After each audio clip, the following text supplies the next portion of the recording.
Right. Dude, I'm good, man. I've started sleeping on the floor ever since my landlord hasn't fixed the AC in my room, so I just do it in the office. Oh my Right? gosh. It's actually nice. I here's the thing. I at first I was like, oh, this sucks. Like I'm just gonna sleep in the bed. But like ever since I started full time sleeping on the floor, my back has been feeling a million times better. Like not even on like a mattress on the floor, just on the floor. Just on the floor straight. Okay. Mm. Yeah, it's That's pretty good. nice. No, it's good. Like my back is feeling incredible. I think one of the issues that I have, like I'm now realizing, is that I sleep on way too soft of a mattress. Yeah. Yes, you do. If the floor feels better than your bed, then I yeah. mean, it doesn't You need to feel change your better. Let's mattress. be real, but it definitely I does. meant on your back. Like your back is feeling better than yeah, your mattress is too soft. I don't know. Maybe I'm just saving money by doing this. Maybe I just get like a tatami mat and like make Jesus it a real Christ. thing. I don't know. Like this is frugality. Mm. It's called pulling yourself up by the bootstraps. All right, do you want to share the link to this so I can retweet it? Yeah, I'm gonna go ahead and share the link. Just give me 1 second. Mm. Gotta find it. Because Restream doesn't just automatically generate the link. You gotta go to YouTube and find it. Anyway, yeah. If there's one thing that I could say right now, that you should never join a social media app that is populated by people on the left. Just don't do it. Mm. Oh, dude, I don't know, man. So we should probably talk here. Yeah, Let's we're using the term left here very loosely, by the Okay, way. if it's populated by people that say they're on the left, There you go. yeah, because Rad dog, libs. the people that have populated that BlueSky app, like I was talking to Keffels earlier today, and it was just like SJW liberals and tech fags. That's it. Like those are the only people that were populating that app, and then like because they were the first ones in, and people started to know who they were. They act as if that gives them some kind of power over everybody else, or that they get to like tell people how to interact on that app. And it's like, you don't fucking own the place. It's not your Nope. app.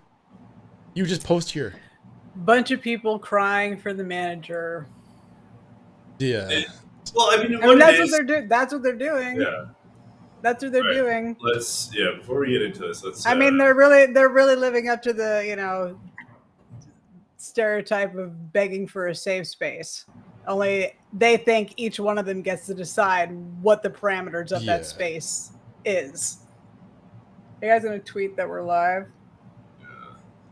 Yep. I'm about to do it right now. We're on point today. I know, right? Which with our scheduling, our show organization. Oh yeah, this is it's like the most professional stream you've ever seen in your life. Absolutely. All right, check the group chat. Yeah, I'm dropping it right now. Yeah. So anyway, I open up the app this morning as I do like every few days, and it's just regressed into a feral state, like collectively. Everybody, it's a war of all against all. Right? Like Thomas Hobbes predicted this.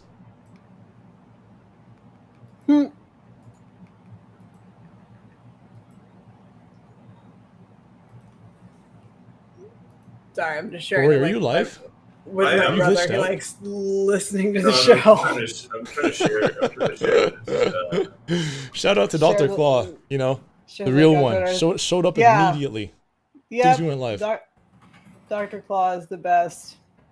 The man who coined gyno-pessimism, which I now use all the time. That was a banger. I had the gyno-pessimist after my head this morning. It was crazy. Yeah, because you said that you're gonna go watch a movie? No, it was because what did I say? Okay, so a mutual of mine posted, above this viral quote tweet about Tom Cruise, cover of Frank Sinatra's album titled "No One Cares." Okay. So he said, he did that, and I replied, my response to take like this: what exactly do you want me to do about Tom Cruise? Like, what specific actions am I supposed to take here? I can't unravel his juggernaut movie stardom nor shut down Scientology. So what's the ask? And Yeah. the original tweet was, I'm sorry, I love you guys, but I cannot participate in the campaign to rehabilitate Tom Cruise's reputation. There is no campaign to do this, by the way. Like, people have been like horny posting and movie posting because Mission Impossible, 7 or whatever just came out, part 1. Yeah. But there is no campaign. Nobody is actively campaigning to rehabilitate Tom Cruise images. This is just something this person made up in their head.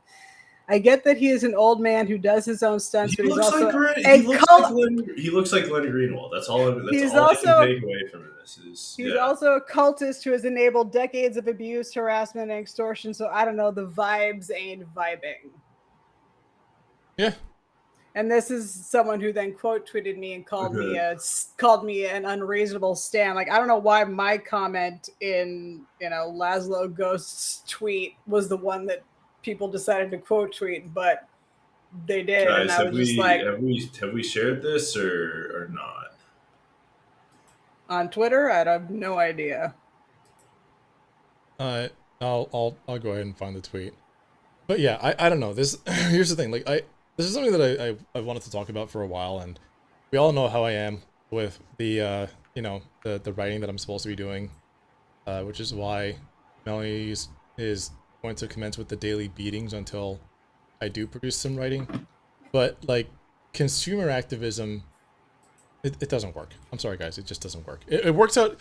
It may work for the right, but that's because they have like a massive, like, multi-billion-dollar media juggernaut behind them. Well, what does my individual, like, okay, fine, I will not watch Tom Cruise movies anymore. What does that accomplish? Well, it just means you miss out on some kick-ass movies. Yeah. Dude, Rogue Nation, great movie. The first 2 Mission Impossibles, also exceptional movies. Movies all Mission into their own. Impossible 2 was peak John Woo. There's a motorcycle joust. There's a motorcycle joust, okay? Like, come on. They leap off the motorcycles and there's an explosion. Like, yes. I'm sorry. I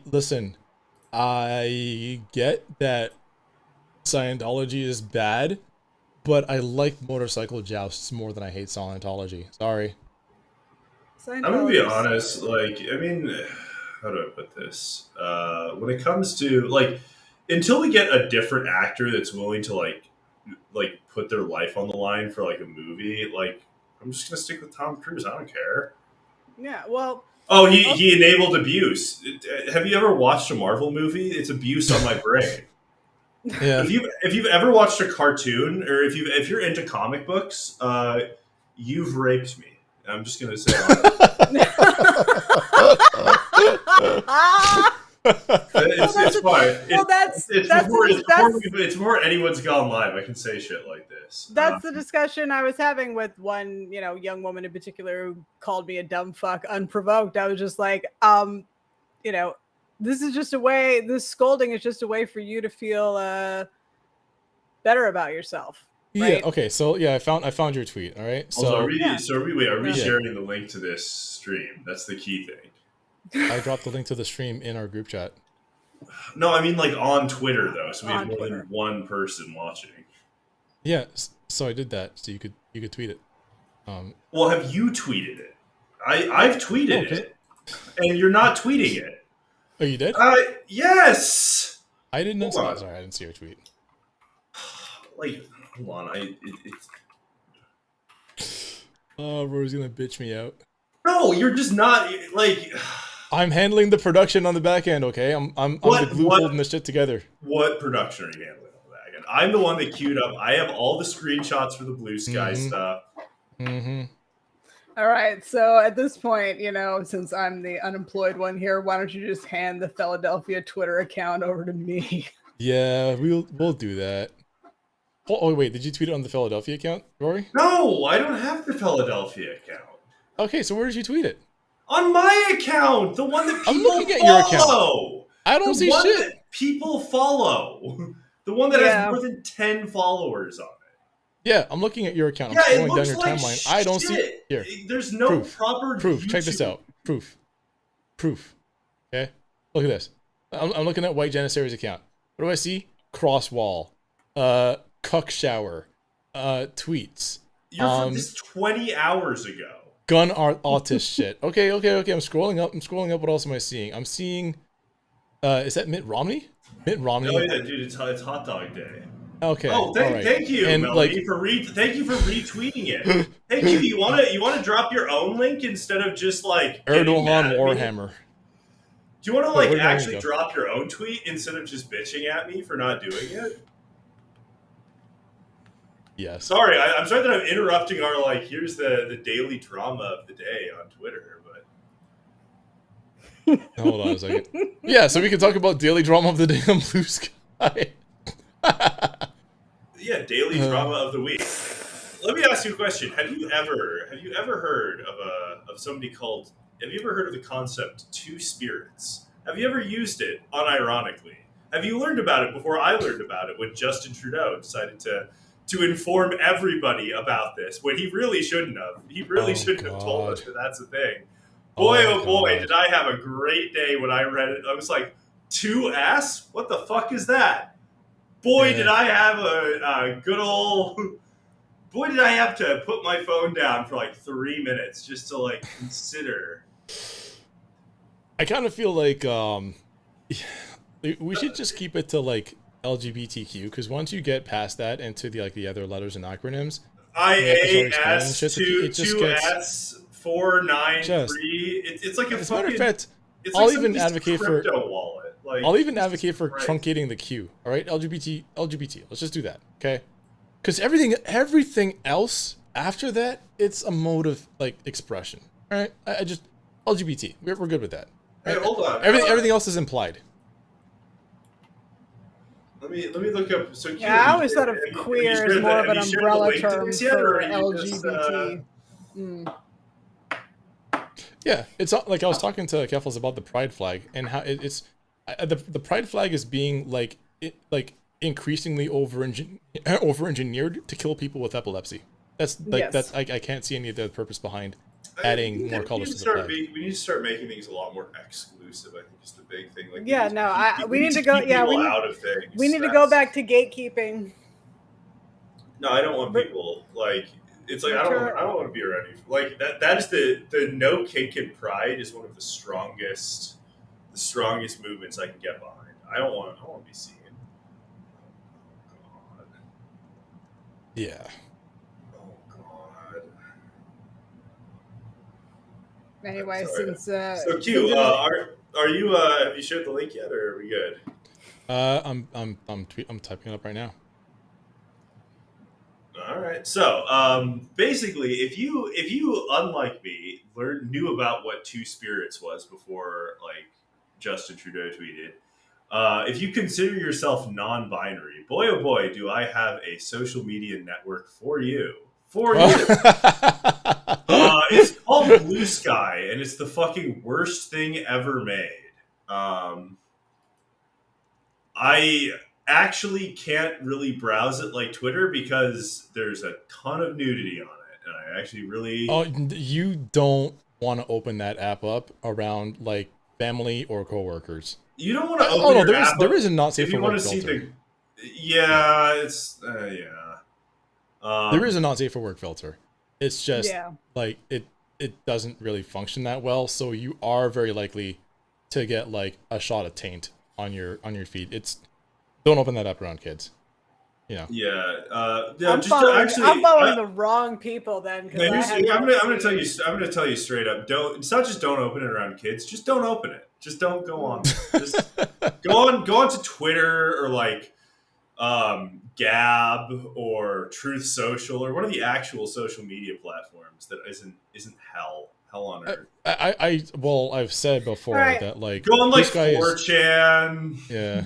Like BlueSky is Truth Social for people who misuse the word gaslighting and have fake conditions like fibromyalgia. No, BlueSky is Truth Social for people who don't have money. That's the big thing. Anyone can join Truth Social. It's all about you. You get to hang out with milfs. You get to post the worst memes of all time. It rules. It's a party. Blue Yeah. Sky, no, you get to complain. You're not gonna meet. It's for like, the finger. yeah. It's for the finger waggers. But here's the thing, and here's the key. You're not gonna meet like a dental hygienist with like fake tits who lives in Colorado. It's not gonna happen on Blue Sky. Right? Yeah. You're not gonna meet. Honestly, real it's probably not estate even going to happen on. It's not even going to happen on Truth Social. That's just mostly on Twitter. I'm sorry. Like Twitter is still the fair main enough. one. Fair enough. Yep. When I say like milfs, I mean like actual like 50-year-old women, like actual like Yeah. yeah.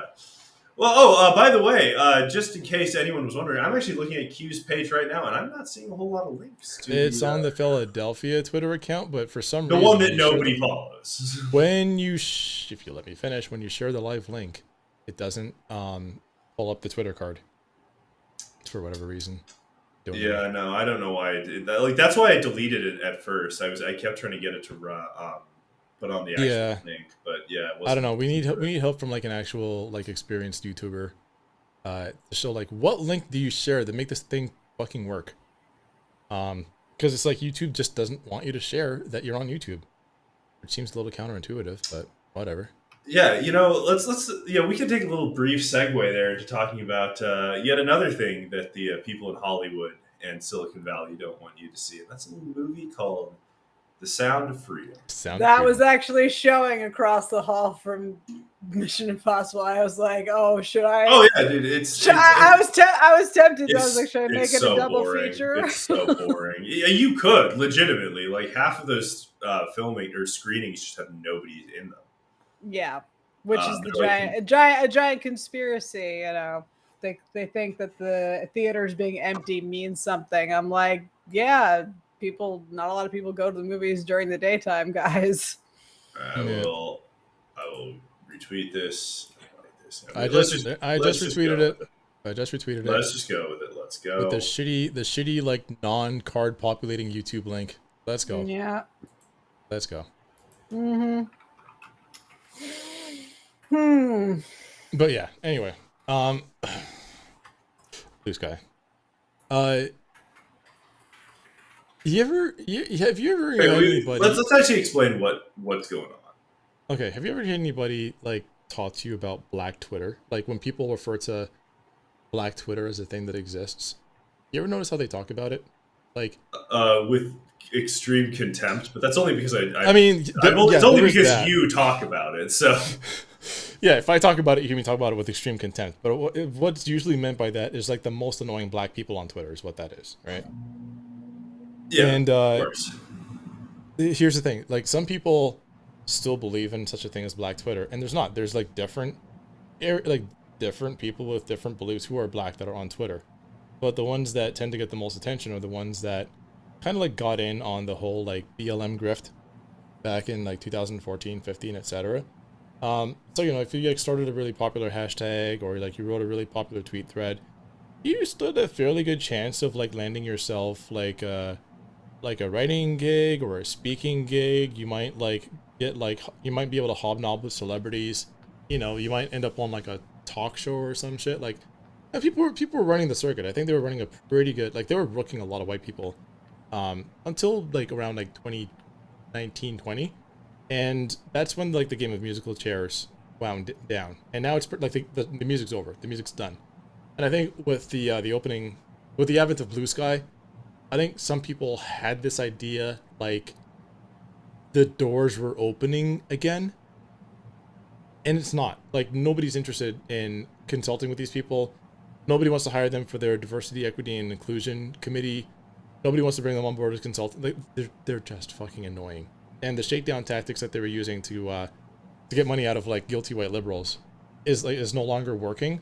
So now they have nothing left to do with their time but yell and scold at the rest of us black people. So unfortunately, yeah, we're stuck in the asylum with them. When they saw Blue Sky open up, I think they were trying to run that game with white people again and summarily rejected. So Yeah, now you're welcome. apparently, if you're on Oh, I BlueSky, love you're the a fact. racist I and love you're it. not to. I love the. Well, yet again, I love another that people are dub. already Another throwing dub around for the the term white sky, black sky, white sky. It's already segregated. I'm like, you guys have already Yeah, brought back segregation. That is These really are so real. impressive. How about like rice sky, Latino sky, blue skicks, like it's sky Yeah. with an X at the end. Woman with an X, sky. Wimixon Sky. I don't. Why do we have to do this? Just be But it's- fucking normal. Anyway, so let's give it a rundown. So BlueSky opens up. It's Jack Dorsey's new knockoff version of Twitter. No. Jack Dorsey is an angel investor. He's an angel investor. It's yeah. it's him dropping his money into it, and Yeah, he decides to appeal to a great market, which is people who spend all their time on Twitter and have no job.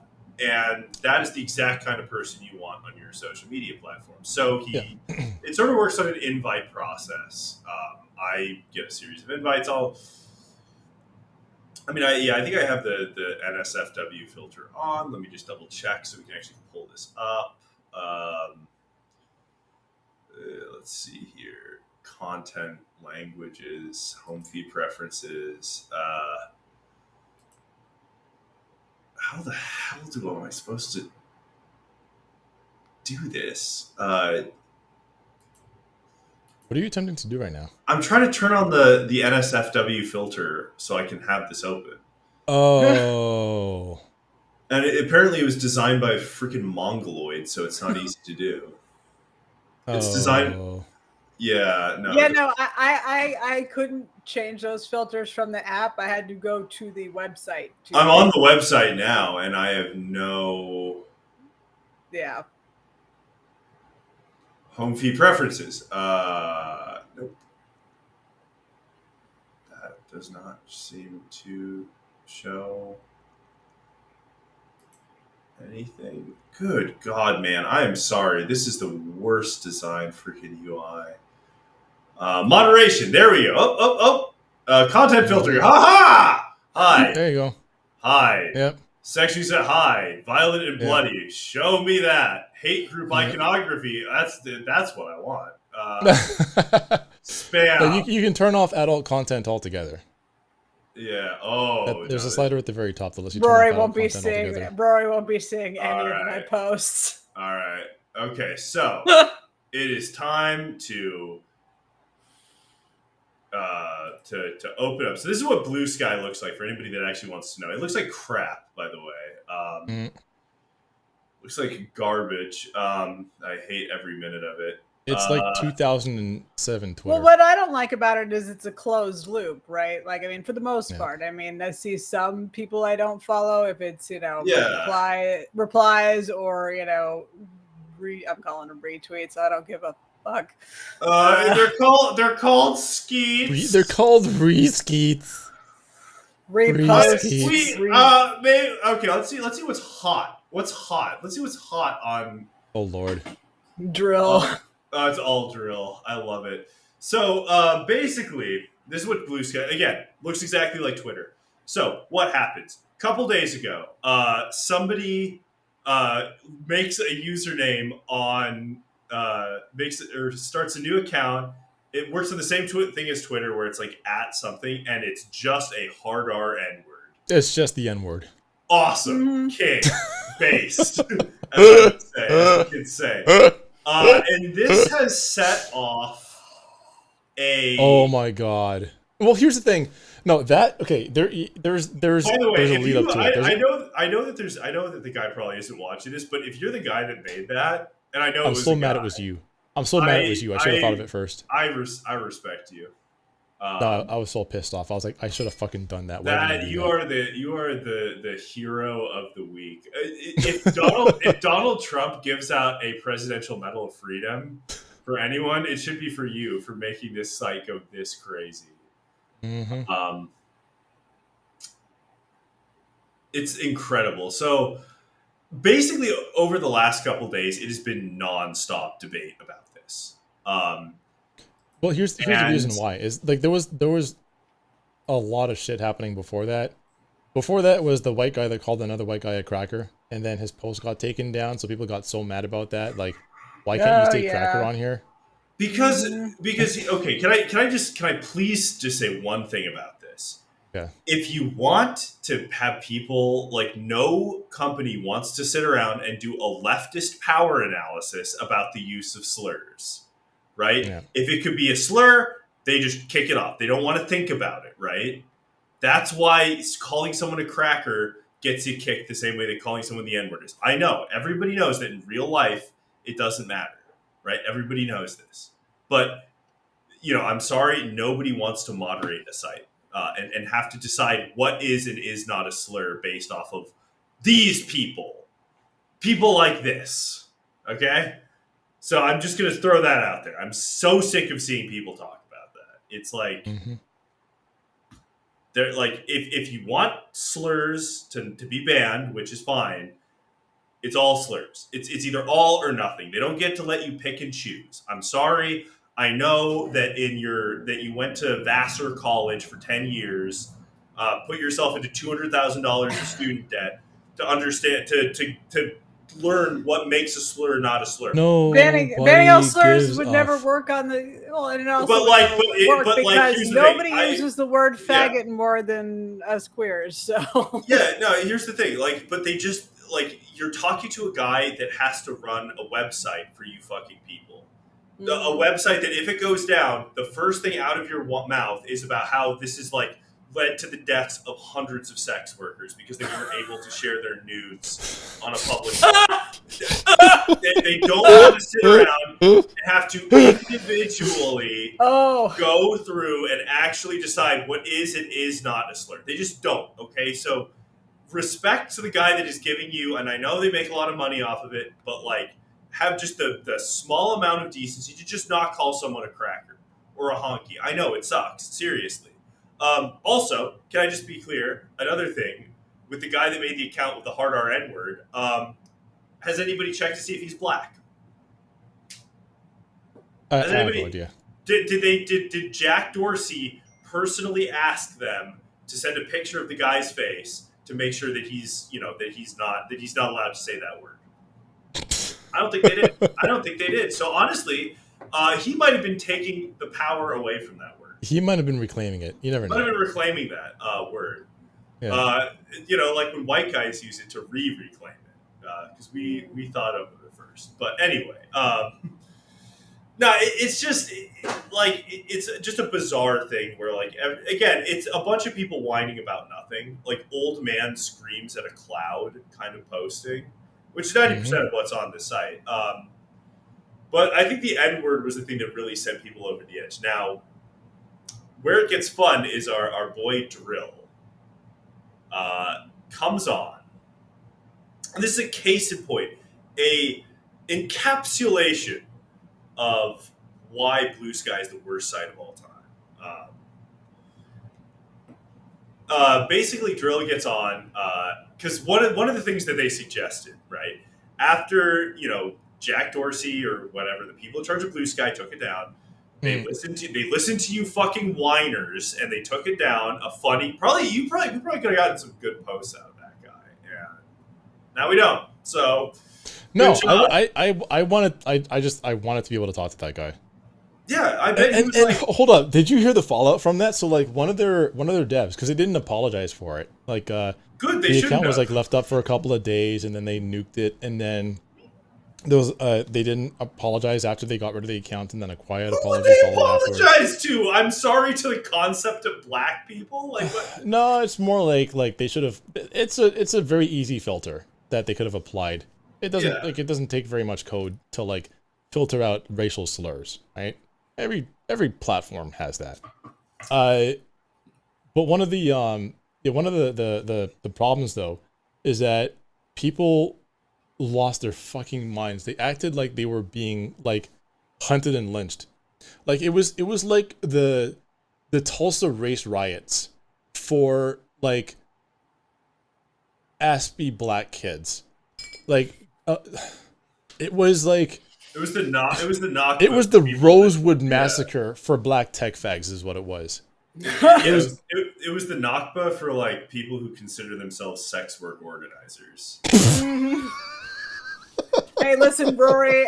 I'm not a sex worker, but I spend all day organizing on Twitter. I'll have you know. My God, I need to all pull this. day slaving away. I need to pull that one up. But anyway, so Dril hops on, and he's because one of the things like we're gonna do a posters strike. These children, they're going to like not post, which is the best thing you could possibly ask for.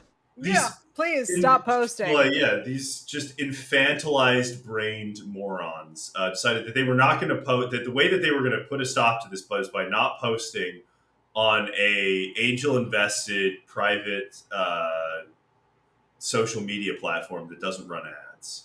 Mm-hmm. That was their plan.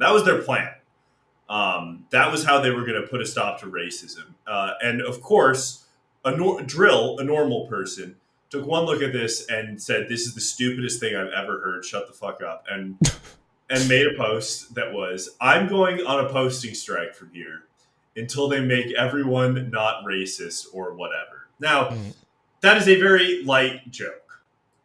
Some might even say it's not a very good joke. However, that being said, oh my God, did people not take kindly to that? No. Let's see. First off, what you had is people like this, right? Where they're like, my joke was better. Here's a link. Yeah. Okay, clout farming. Imagine telling Dril how to post. Yeah. Oh, this girl, this sweetbee.vip. Oh my God, this girl would not shut up. Everyone who follows Dril should follow me instead. Yep. Why? Because her posts are just so funny, and I can't click on her account because it's chock full of nudity. Like I said, business. Okay. These people are trying to they're trying to share a business with each other. They're shaking down. Yeah. They're trying to shake you down for money. That's how this works. That's like they want to get views. They want to get OnlyFans subscribers. This is a business deal. Mm-hmm. And my God, did they like everybody on here was like, oh my God, Dril, you son of a bitch. Why'd you do this? Let's see. Okay, I'm looking at your feed. I'm wearing jorts for Wagon Wednesday. Thirst post. For real though, everybody go and tip a sex worker right the fuck now. Thirst post. Give me money again. Like I said. Mm-hmm. Roll on natural 20 to get me naked. Yeah, you definitely don't want to open that up on stream. It's not a good. I mean, there's two reasons why I don't want to open it up on stream. One, it's garbage. And two, it's free advertising. Yeah. And we don't do free advertising. Yeah, and so, like, you have posts like, "That dude should die with Twitter. He's a critter from another era." Okay, man. Big titty with nipples. Trans girl jizzing. It's a lot. Yeah. I don't see what the overlap is between like Dril's posts and this post. There's 300 or big Twitter names let us down once already. Why would we want to trust them again? Oh my 3,000 God. better posters here. No, there aren't. Yeah, if you were a better poster, you were a better poster, you wouldn't Drill's be following, and you wouldn't be in his mentions. Here's my favorite begging one, for attention. Did I just dedicate 3 months of my life to a platform? Yes. Daily organizings with other swears. Oh no. Slagging off work that actually makes me more money, learning to code, essentially taking a pay cut. Because I believed in a platform, to be blocked instantly by a team member for the most vague criticism. Bitch, who told you to do that? So you martyred yourself unprovoked. You went and nailed yourself up on a cross and were like, I'm going to do all this for free. Say what you will about the guys that hang around Elon Musk, but most of them make money off of that. Yeah. Most of them are cash flow positive on their on their simping for Elon Musk. This moron, this idiot, this ding dong did it all for free and was like, how, like, did I just get played by a social media platform? Yes. Yes, Yeah, you did. you And you did. should, like, hey, dumbass, why don't you not do a job for free that nobody asked you to do? Because a lot of them, I mean, they're exercise. This Daily is an exercise in rent organizing. seeking. They're well, not even rent seeking, client seeking, because they're not actually like, they don't own anything to pick up more rent. They're client seeking. Like they want to get hired so badly doing DEI work, trust and safety, so on and so on. And it's just like, unfortunately, these are the first jobs to get the axe in a high interest rate environment. You got to read the room. Exactly. Yeah. And not to mention the well on the DEI woman representation, a little trademark next to it. Well is dry. Like, baby, those were always going to be the first jobs to go. Like, here we have corporations, The first big thing I did, movie the first studios, thing the site did. Sorry, go ahead. don't care. They don't care. They don't care because they only added those jobs to shut you up for a little while, but they were always going to be axed. Here we go. Here's a great post. This is the example of the exact kind of post you want to see. So first off, this guy, just a guy, responded, I wonder if I can riz the developers into better moderation and protection for black folks on here. Now, first off, the minute anybody refers to anyone as folks, turn off. Just instantly my brain. Anytime that somebody refers to black people with folks, just listen up here, folks, with an X. Folks. Listen here, folks. Like, listen okay, here, like bucko, you need to buckle up. Well, like, why are you talking like Foghorn Leghorn? Why are you talking? Why are you talking? I say, boy. Why are you talking like the banjo player from Deliverance? You're from Minneapolis, St. Paul. Yeah. You went well, to. I mean, the wildest thing that I've ever seen is like British people are now saying y'all. No. You don't talk like that. Stop it. Anyway, but more importantly, now he quote tweets himself. Or quote skeets himself, as they say in a website that will be closed down in 6 months. I precisely grab the developer by the collar. Hey, look at me. Look straight into my eyes. Oh, boy, I don't want to read this out loud. I stroke my finger across the dev's chin and slowly turn my head towards the black users of BlueSky, and the dev naturally follows. Daddy specifically wants you to apologize to them. Can you do that for me? Dog, my dick just crawled up into my abdomen reading that out. You deserve. I just did an involuntary and completely natural tuck with no hands. Like that that's gonna mess with me for a little while. Why would you say that? Well, let's just learn a little bit more about our friend Adil here. Just some dude that talks way too much about everything. Yeah, you're right about that, motherfucker.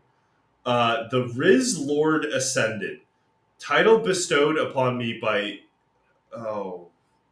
Kyrie, the Estrogen Empress and High Queen of Riz. Hey. Kyrie is actually cool.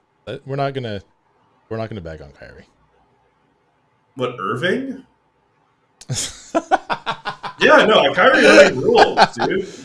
He's right about everything, man. Kyrie Irving did nothing wrong. Yeah, absolutely. Just curious about his own past. You know, you can't even look into your own history without people on your back. This black man can't do nothing. I'm sorry. Anybody that has anything to do with this account, it's the salt mine. Yeah. That's it. I'm sorry. I can't really say anything else. Yeah. No, I was saying to Keffels earlier that video game developers, like they should just be executed. Like they should be drawn and quartered. I'm sorry. Like AAA video game developers should just be executed summarily, right? If you've ever made a video game that has like a season pass, like we just shoot you and throw you in a ditch. Yeah, I will say, and if you talk like this, if you talk about like the Riz Queen, yeah, we lock you in a garage and turn on a car engine. Papa Tito, we need to open the mine. That's all I'm gonna say. Oh, good God. Yeah, no, it's bad, man. It's all really bad. This is the worst. Ugh. This is what BlueSky is. This is all BlueSky is. That's all it is. If you want a BlueSky account, that's what this is. That's that's all you get a chance to like. Oh, okay. I think I have. Yeah, I have I have BlueSky. All the parental watches on. So let's see. Share this tab instead. Same level of post that you can get on Twitter.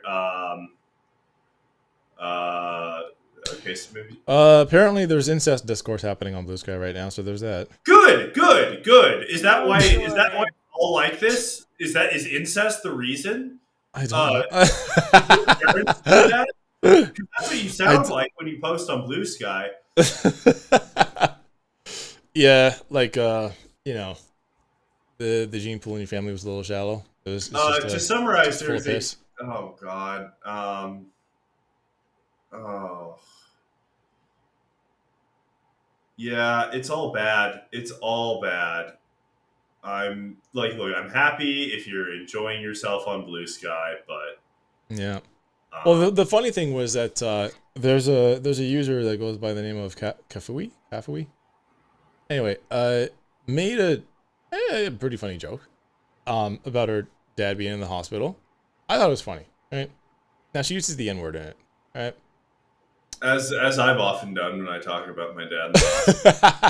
When Rory talks about me. Yeah. Yeah, as Rory often does. He uses the N-word. And it didn't happen only once either. A white person asking her, "Is it okay if I like this?" Yeah, that's funny. Why would you ask that question? They should just ask me. I like your like tweets where you say the N-word all the time. Like the tweet and well, here's it. I mean, I do kind of understand because, like, I'm sorry, these white allies, they have been like they've been inflicted with heavy PTSD. Like, there's a certain type of like new black poster that lives for nothing more than like forcing white people to prostrate themselves before them. Hold on, this guy rules. All right, I need to find the post that he did. Who's it? I saved it. Hold on. I saved a bunch of these on my Twitter. The dirtbag left is actually a bad thing. If you think you're some cool leftist person who's so funny on the internet, I mean, can you imagine if I texted you? You're not supporting sex workers. Or reply to being you. accessible and aren't always getting down to combat anti-black racism, then your politics are ass. Boo. Yeah, I'm actually gonna go out and remove like a ramp in front of a building. Just crash. I'm gonna add stairs onto the ramp. Yeah, Q, you sent me tweets that in text, and like I assume you want me to like them, and it has the N-word in it. Imagine if I asked you, "Am I allowed to like this?" Though, if you asked me, "Am I allowed to like this tweet?" after I sent you a tweet that I made, I would block you. Like you would not be able to text me after that. This guy though, like he had, I need to find it. It was like the perfect screenshot. It was like, you know, the vibe, or what was it? It was like the vibe on BlueSky has changed immensely. Combat anti-black racism by what? By posting? Like that's what I want to know. Like how exactly are you combating anti-black racism by posting? By listening to him. Yes. Here's the thing, like this whole like you know, I see you, I hear you type of politic. It's just gotta die. Nothing has been improved by black people by anybody listening to us. To be perfectly honest. Here we go. Here's another. No, Q. It's a certain type of black person. It's not all black people. ACAB includes Dril. Dril, yes. To what more does he feel entitled or owed than tens of thousands of followers on a platform? Always found his humor highly Caucasian. Yes. Yes. I first of all, that's Islamophobic. Okay. Because the residents of the Caucasus Mountains, you know, what is their religious background? You know, my brothers and sisters in Allah in the Caucasus Mountains, I apologize on this person's behalf. You don't deserve this. It's this is one of the most brutal things. But what more did he feel entitled or owed? He's just I love posting. I love the Baby. original tweet. No gods, no masters includes Dril. Like Who worships Dril as a god or You know who does actually? You got me. He's a Elon shit Musk. poster. That's all he's That's ever true. Elon been. Musk. Elon Musk did. He was No, like, Elon wanted Dril on board, and Dril said, "Fuck you." yeah, like Yeah.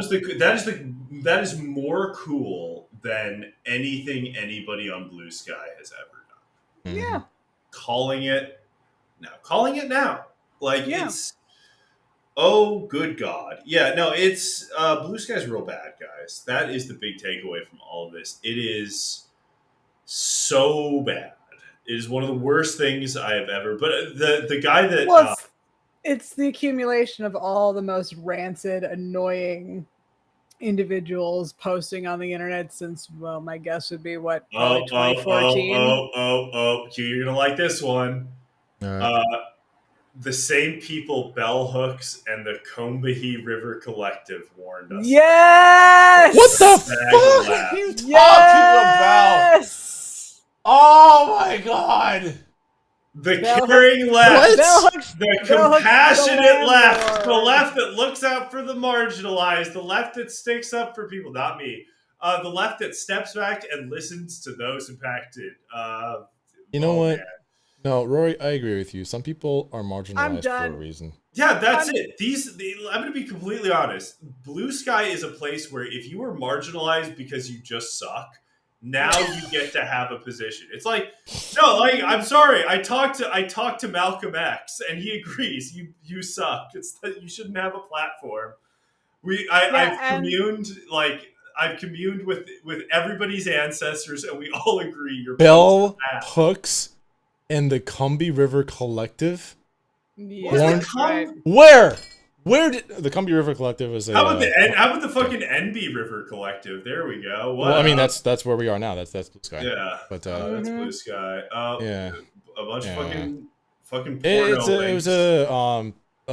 an organization of like black women left activists from like the 1970s. It's not important. The fact is, like, no, they never said shit about this. Fuck off. If your praxis Yeah, is anti-ableist, then I don't want it. If your mean revolution isn't accessible, then you can keep it. Dude, imagine I'm doing anti-revolutionary action by putting my fort on top of a hill.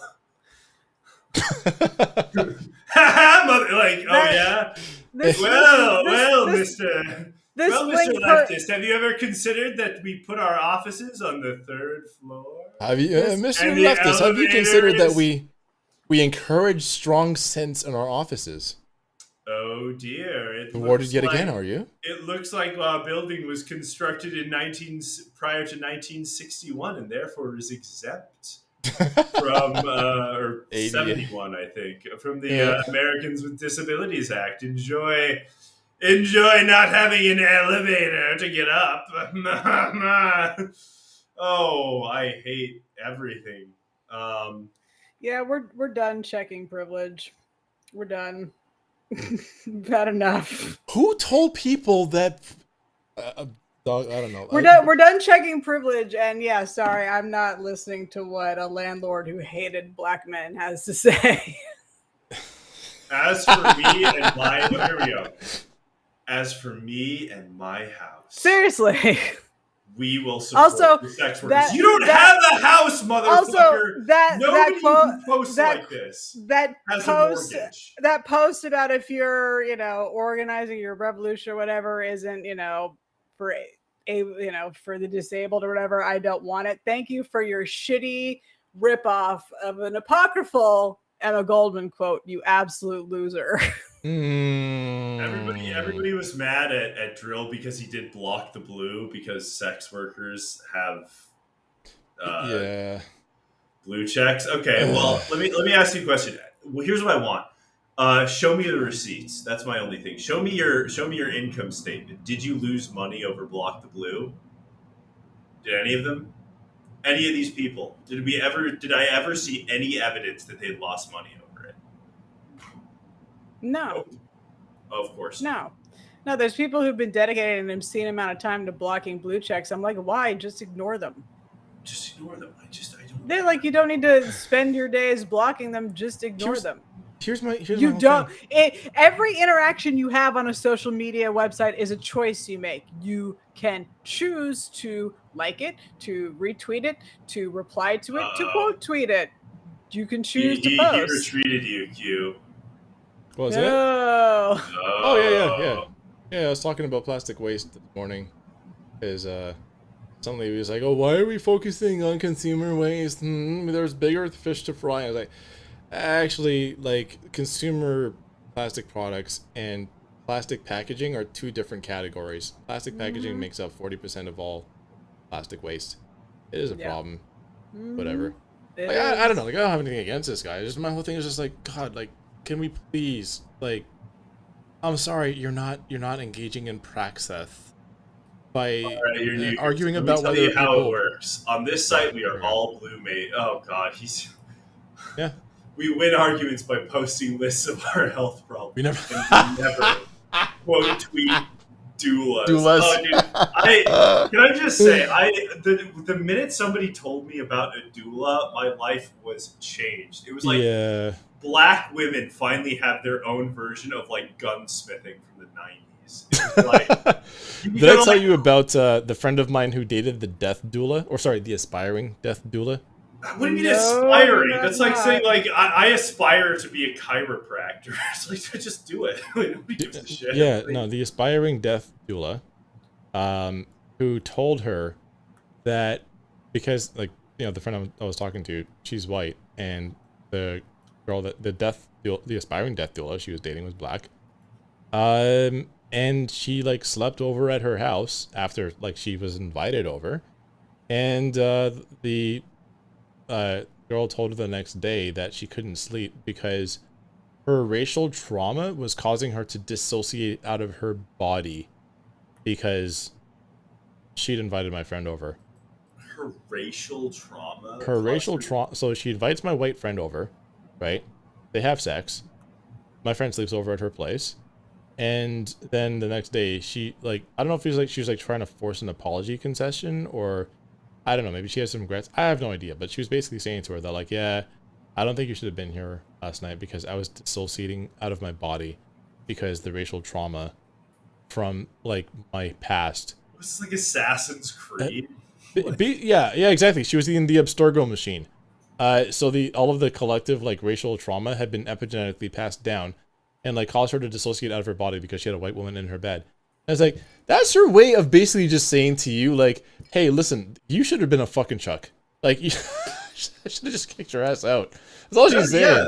Like, that's insane. Realize, sorry, dissociating out of my body? I was dissociating out of my body. I was in 1191. I was in Acker. I actually killed Robert de Yeah. Amazing. So yeah, that's what's going on BlueSky, if you guys were wondering. Shit. Garbage. Don't go on BlueSky. If somebody offers you a code to go on BlueSky, they scare in the hose on BlueSky. Just use it to make an account that's just a racial slur. Just do that. That would be funny. You'd be the funniest guy ever. No. Basically, like what should happen is that if you register a BlueSky account, 1488, do something like that. I don't know. I was gonna say if you register a BlueSky account in the state of California, present company accepted, it should just be an automatic Form 5150. Like you just get institutionalized. No, it's like it's one of those things where it's like this website is known by the state of California to cause cancer. It's fucking insane, dude. It's so bad. Yeah. So that's the big thing we learned from that. Never go on BlueSky. Never go to BlueSky. Ever. It's so bad. Unless you're like me, you just bully everybody. Unless you're like me and you're just horny and shit posting. Or you're just horny posting. Because because my family's not over there. I can be a bit more, free with it than I can on Twitter because they do follow me on Twitter, so I can't get as crazy. So good for me.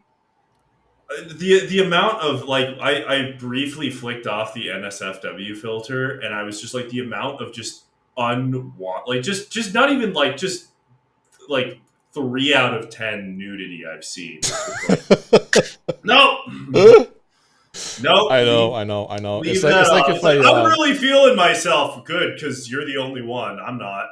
it's like if I go to downtown Toronto and like turn on Grinder. I get it. It's yeah. It's It's a like confidence booster. It is. going on Blue Sky. No, I mean if you flick up the NSFW filter, it's like, oh, I feel a little bit better about myself. It's Could be like, worse. oh, yeah, I could be worse. I've never seen stretch marks in places mankind never thought. Listen, Oh, I have no problem with nudes and lewds and none of that. My only problem is I just do. like, well, no, Find God. Find I God. know you're yeah, you're the one that's more like fundamentalist about this than I am. For me, it's just like don't think that your like involvement in sex work in whatever form that it takes, it gives you any special insight as to anybody else. It doesn't make you more politically knowledgeable. It doesn't make you knowledgeable about the opposite sex because you're selecting in for people that pay for smut or pay for full service. Like you're not you're not gleaning anything meaningful about the psyche of your clients or like the demographics they belong to. You're doing a job. You're doing a job. All right. Well, that's what's going on Blue Sky. Mhm. We So, can, dating app screenshots. yeah. Oh. We Mhm. had a live one yesterday. Yeah. We had a lot of interesting things going on. Well, we also had the one a couple, like, what, 2 days ago, the middest response possible one. I would like to talk about that one too. Oh, I think Mm-hmm. no, I only have the screenshots though. Did she delete it? No, she went on private. Oh She boy. went on private. Was this the Did you ice cream screenshot one it? or? Please tell This me you was the screenshotted it. yeah, hold on. Want me to send it to you in the group chat? Sure. Okay. Hold on. But yeah, it was I don't know what dating app was it. Was it Hinge or Bumble or I don't even know what. But like it's this girl was like talking to some dude and she was talking about like places that she had been, like where she had traveled to. And or no, sorry, was it that or was it the guy who respond how would you seduce me? I don't know, it's all blending together. Basically like No, if you this was the travel one is the one I'm speaking of specifically. okay. The one where she in the reply said equally as disappointing as like a 5.5-inch I'll be right dick, and back. that's being generous. Oh my god. That's That such one. a that's such a like 4 out of 10 woman reply. Can I just say, Yep. like it's that thing where it's like, oh yeah, you're like the personification of doing missionary. It's like Well, you don't my you do my you haven't had sex in 4 months. Like we yeah. all Well, know.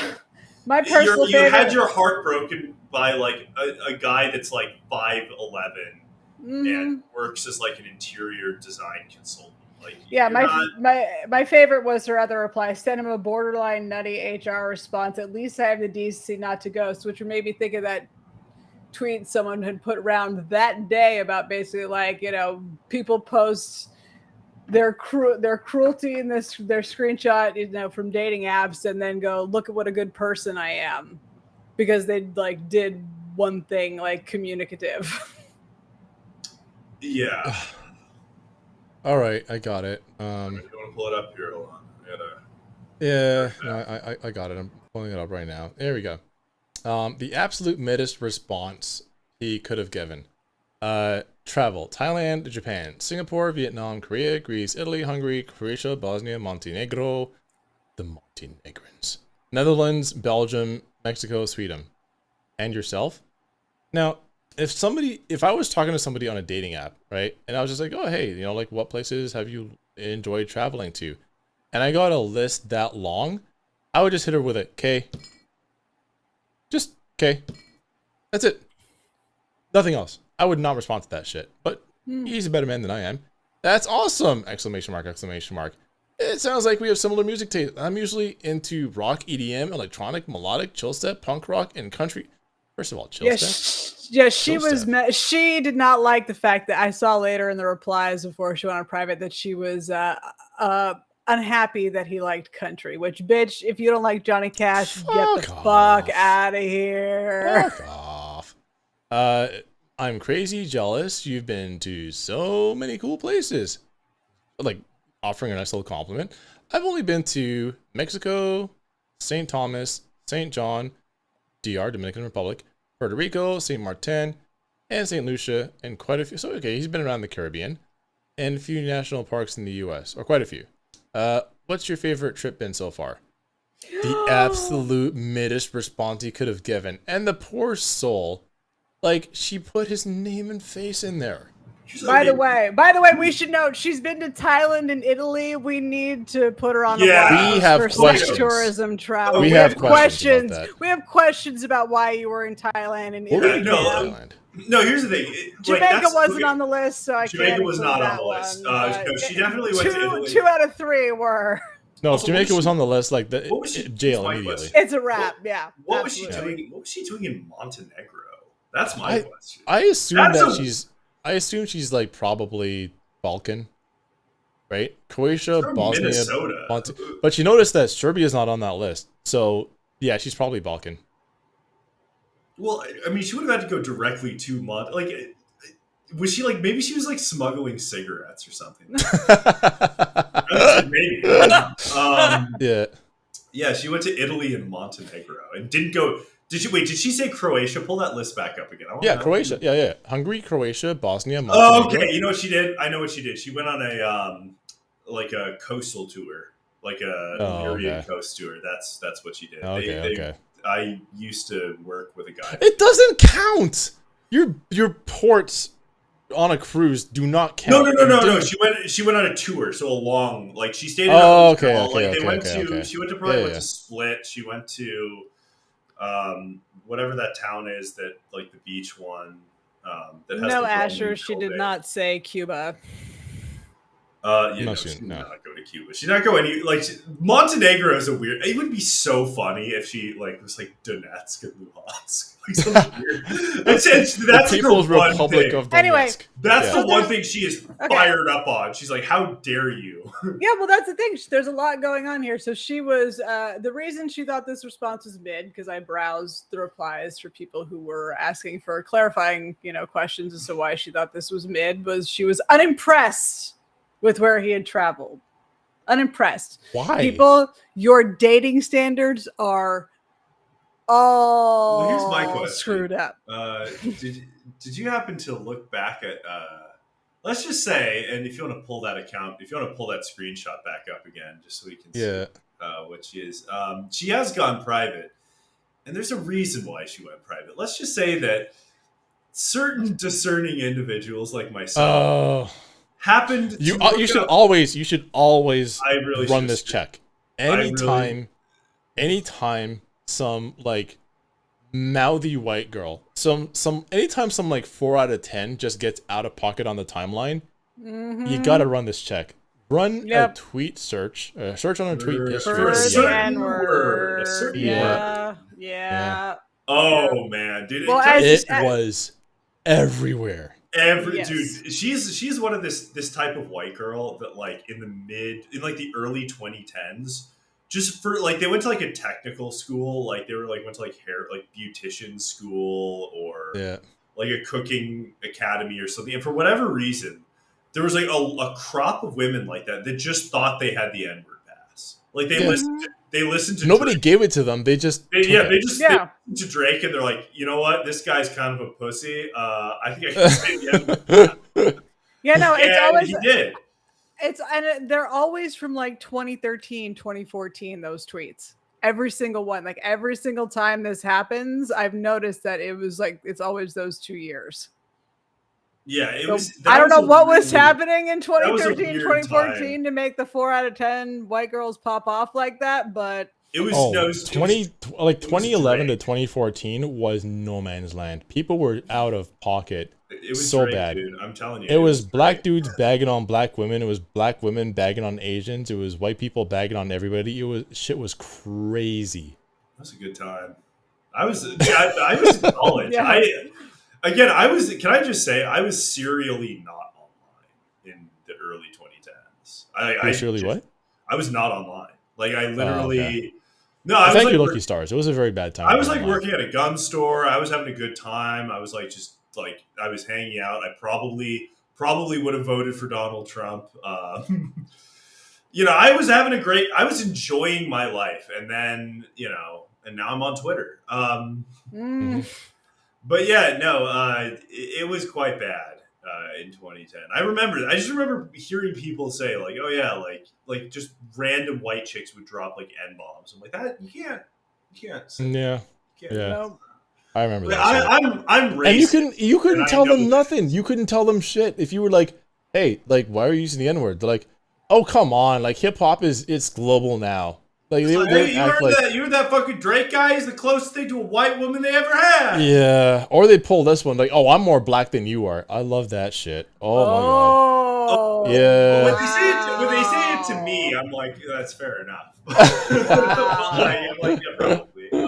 No, I've seen them say shit like that, like, "Oh, you know, I'm more black than you," and they would like list off the hip hop artists they listen to or like what neighborhoods they've been to and whatever. Like, they ever just straight up telling black people What like, neighborhoods "No, they you can't take away my N-word pass. I worked for this." Well, who gave it to you? Well, nobody. I just took it.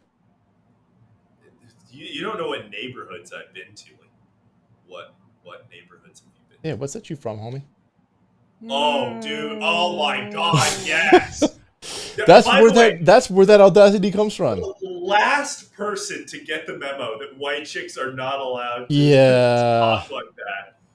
My yeah. girl, That's the thing. Like I'm still Zinni blocked out. Jordan, I feel like in a way she kind of got an unfair rep because every like mid white girl was doing that shit back then. All of them. Mhm. She just happened to be the last one out the door. I feel She bad for her. really did. No, Yeah. I don't. I don't. She's the worst. She I was do one of the not. people. No quarter. Her and the Muller She Wrote lady both like tried to say that they were the ones that kept like bagging on me for being Glenn Greenwald. I just remember that. I remember like looking at it. Yeah. It's like you guys are morons, real idiots, real simpletons. So yeah, that was Well, I don't know. one Like, if of you the had children, would Anna and Dasha be your kids' godmothers? yes. Uh, Dude, those kids are gonna grow up normal, dude. Those kids are gonna. It's like instead of having like a Those kids are pacifier, going to. have They're like a going to grow golf up to ball. like. It's gonna be They're going to grow amazing. up to give their partners eating disorders. It's fantastic. Dude, Dasha. I don't even have a problem with Dasha and Anna. I will say I did love the guy that was like, these are people that are moving the world forward. Yes. I saw that. What? Listen. Mhm. I still consider Glenn a friend, and whoever his children's godmothers are is none of my business. But the people that dick suck on him and on Red Scare, oh my god. Dude, Oh my Mhm. god. Red Scare, Yeah, for cishet men was one of the the dick worst writing stuff. on all three of them for that post was nuts. I Crazy. Absolutely nuts. I was just like, you people give these people way too much importance, way too much significance. I will say I do love Perry and Bossy, but he's not really like a Dasha. Perry's doing a bit. Like, No. He's yeah. doing a bit. No, Yeah, Yeah, Perry's his great. thirst for Dasha, I mean, I think it is real. She's But not he's an also doing a bit. unattractive woman, but he's No, she's not. She's just Yeah. glowed up over the last few years, to be perfectly honest. Like, ever since I think, yeah, back in the beginning, Anna was like, ever since like she just, ever since she converted to Catholicism, it's been like her. It's been up and yeah, up. oh yeah, it's been, she's been leveling up. I know. I think Anna was like on indisputably the hotter of the two. Do you remember when they had like a third one on the producer? I forget what her name was. There's No. this redhead that had like huge boobs. I forget her name, but anyway, she ended up like I'm not. leaving after a while. I do not remember that woman. I'm Okay. sorry. Never listened to Red Scare, can't contribute. I used to listen to it for a little while. I listened to 1 or 2 episodes. I listened to it for a while because my friend Heidi went on their show to talk about Me Too, and she was like one of the first people to call bullshit on Me Too. I like your friend law Heidi professor. already. Oh, you and Heidi would get along great. Like, you two, yeah. I like her already. I did like they did an episode, and my one thing that always gets me canceled is that I thought that Virgil Texas accusation was kind of bullshit, and they agreed. I was like, okay. I mean, the thing about that accusation is that it was very, as with like many of these, like it was a as grooming with many of the accusation. accusations that come It out was a- now, it's just very Yeah. vague. It's like, okay, if I Usually- can't get the W5 out of what you're saying, then I don't know what to do with it. What it was, the problem I had was it's a grooming accusation where you don't. Oh, tell Dr. me Claw, it's Heidi Matthews, Yeah. and she's on Twitter. If you make a grooming accusation and you don't tell me how old you were at the time, Yeah. that was the problem. I need Yeah, to I know the never- chronology of this. I before was I've like, I never- I was conclusion. reading it Yeah. over, and I was like, wait, like, because I was trying to get like a sense of what they were talking about, and I'm like, again, here's the thing. So being a lawyer, it teaches you how to, like I don't like to talk about being a lawyer very much, but the one thing it does teach you is how to like suss out when someone's being kind of bullshit with their language. Yeah. You start to notice like, things where it's like, they don't actually say things. They say things that kind of sound like what you want to hear, but lawyers, the one thing that it does teach you how to do is like very clearly identify when somebody Get from the is saying general down to the something specific. Yeah. and when somebody is saying nothing. And that Yeah. was one point where I was like, it's like in high school, I really liked Virgil, Texas. Later we chatted and I'm like, oh, how much later? Where it's like, again, it's all very vague. And my sense is that the woman was 18 or 19 when they started talking.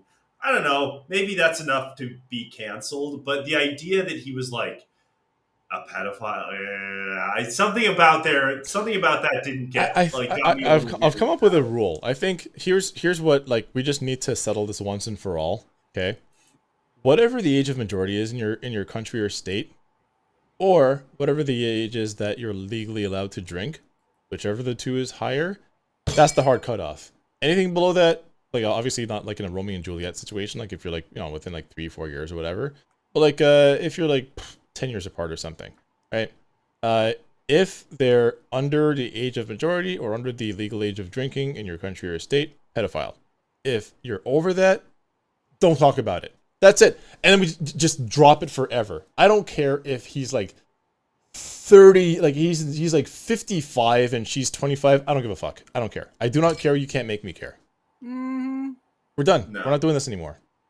No, Yep, it's just, I it don't is care. really, I did notice that because I have again, like never I don't cared know. about age gaps. Still don't care. I don't care about the Al Pacino being 80 something and his Okay, girlfriend, okay, whatever, being we- 29. I don't care. I don't. I don't care. I need If to have, she I need wants to have to a fuck brief him, statement that's on her choice. No. Here's the thing. That girl rules, dude. Yeah, okay, she's great. Do you know her? What her dad is an Iranian billionaire.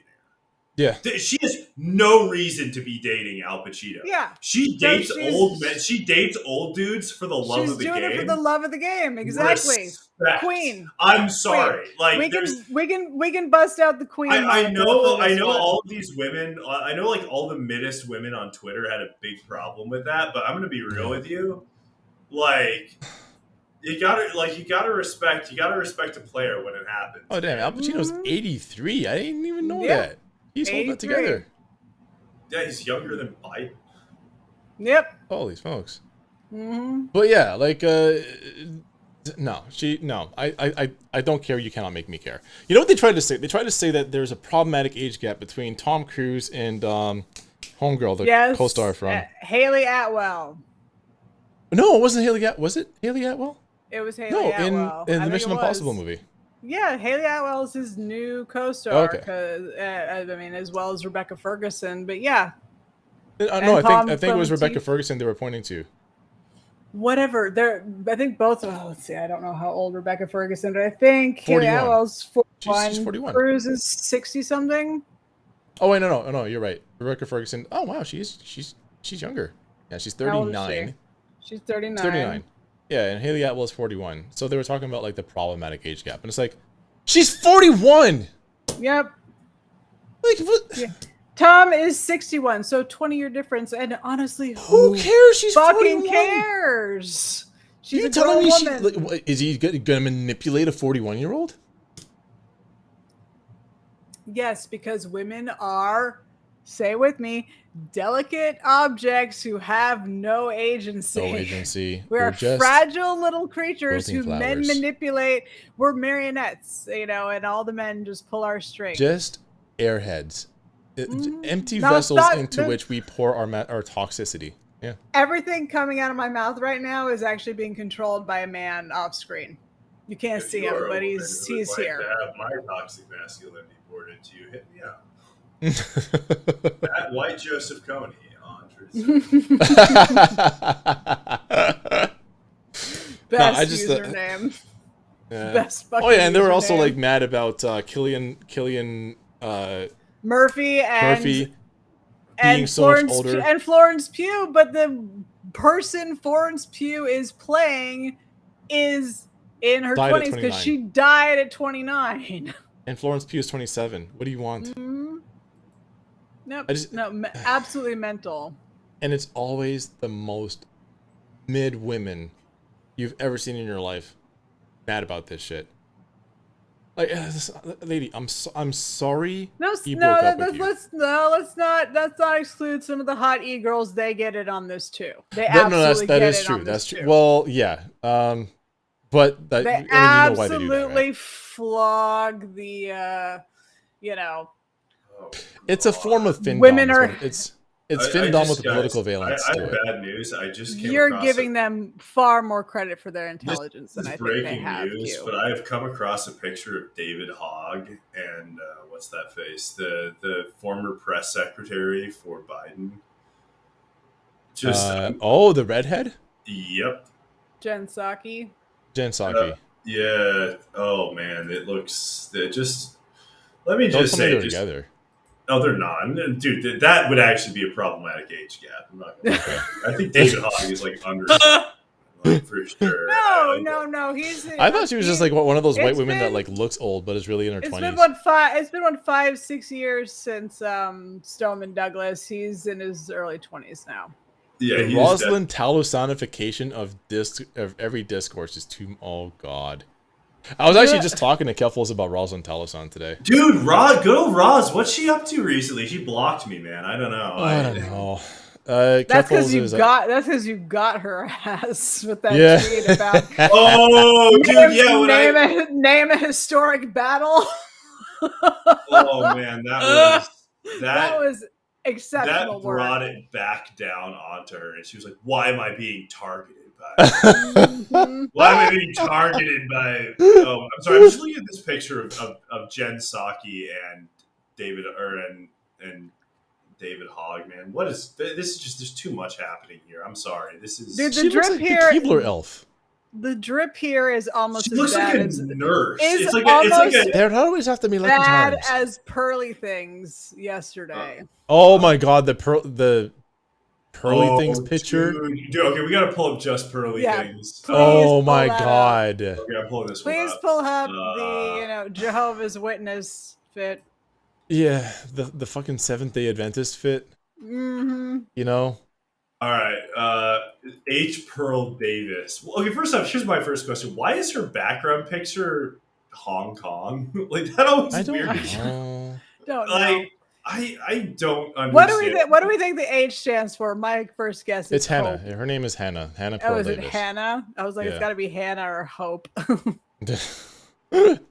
my God. Oh, just nonstop. And just where is? Well, here's the thing. Like now that she's like sort of been knocked off trajectory by the Nick Fuentes shit, she's leaning hard into the right winger bullshit. And it's just like, what can you teach women about femininity? You look like ass. I don't. Oh, here we go. There it is. Yeah, look at this. Okay, first off, how is Dan Crenshaw wearing bigger heels than her? Let's do a bit.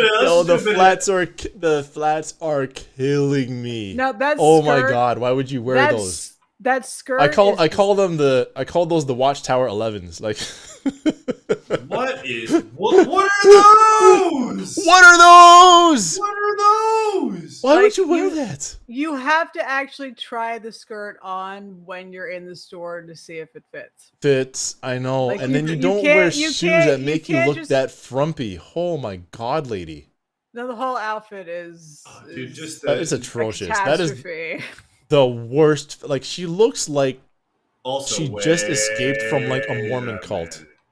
What's How up? old is Pearl? Is that 27 or crochet? something? Is 26, that 27? crochet detailing on those sleeves? Ooh, My question, You why is are she a woman under why the is she age a of 30 and you're wearing crochet. Well, here's my What's question. up? Why is she a student? Oh, I don't know. She didn't even...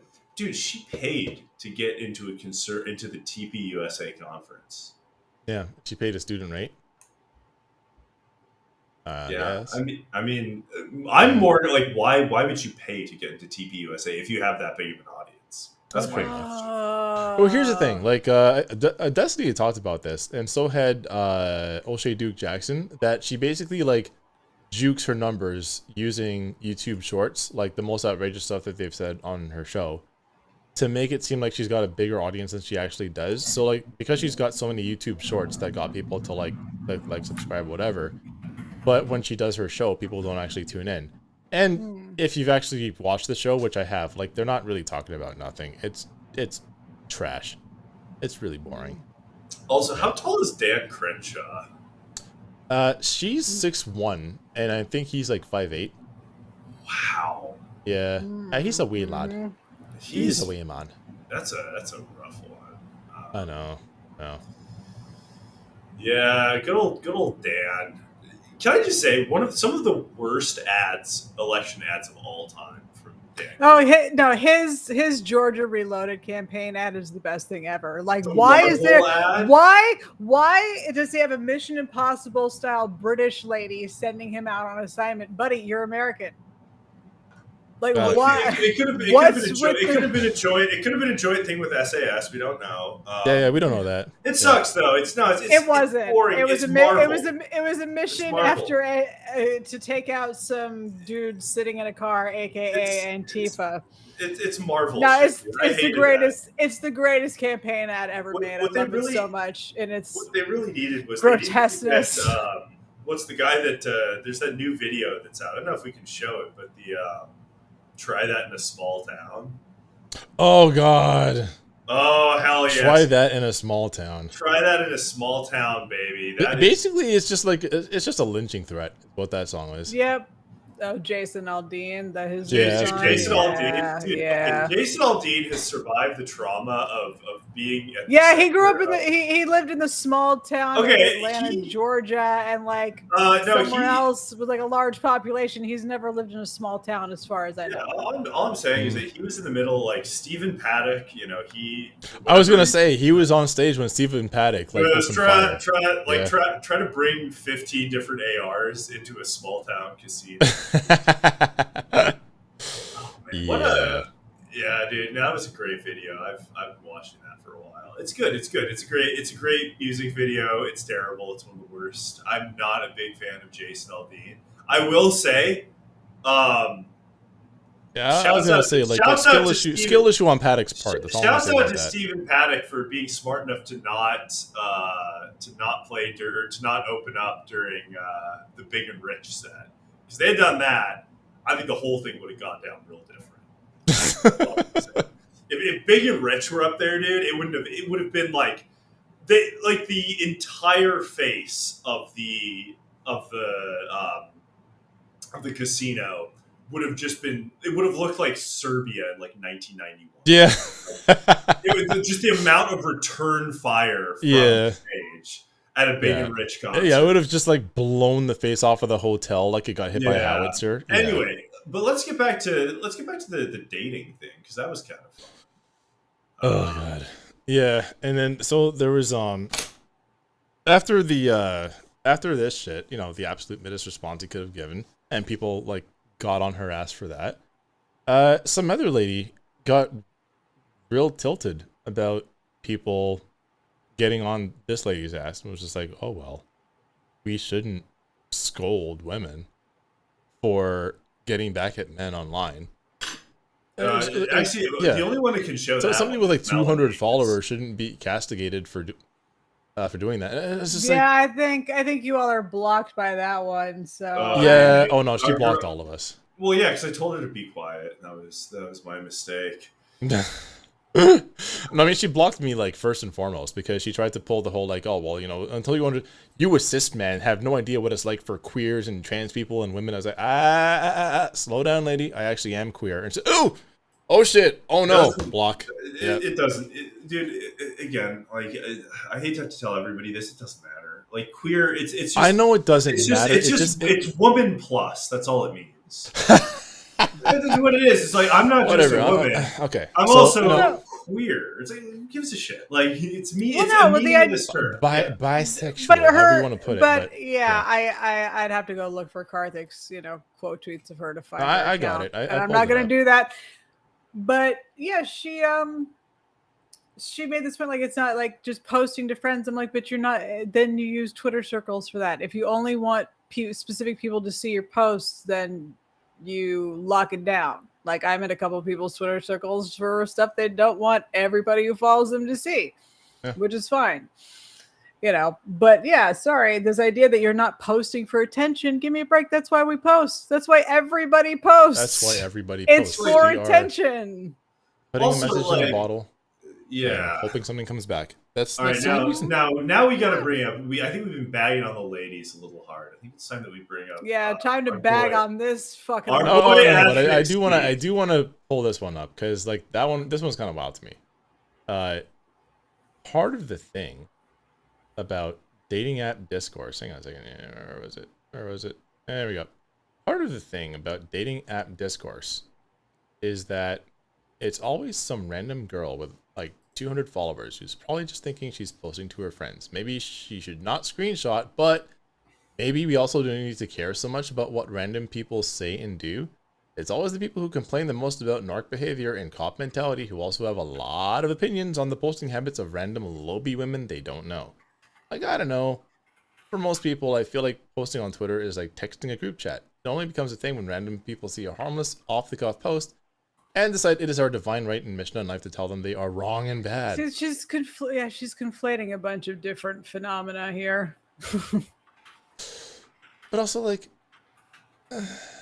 we're going to get into the next one, which is the guy who apparently got really upset that he caters to the female gaze. Well, what was your opinion on that guy? Okay, so first, like, I gotta clarify what the female. First of all, I gotta clarify what the female gaze is because people may not know. Well, the female gaze doesn't exist. It's being lesbian. That's what it means. Interrupting the woman, unbelievable. I know. Yeah, we are like speaking over and erasing you. Yep, I'm feeling very, very minimized right now. As is our patriarchal right. Sorry, go ahead, Melanie. No, what I was simply going to say is the female gaze is, when your girl is, her eyes are boring into the back of your skull because you're busy playing video games with your boy. That's what the female gaze is. That's what the female gaze is. Yeah. Exactly.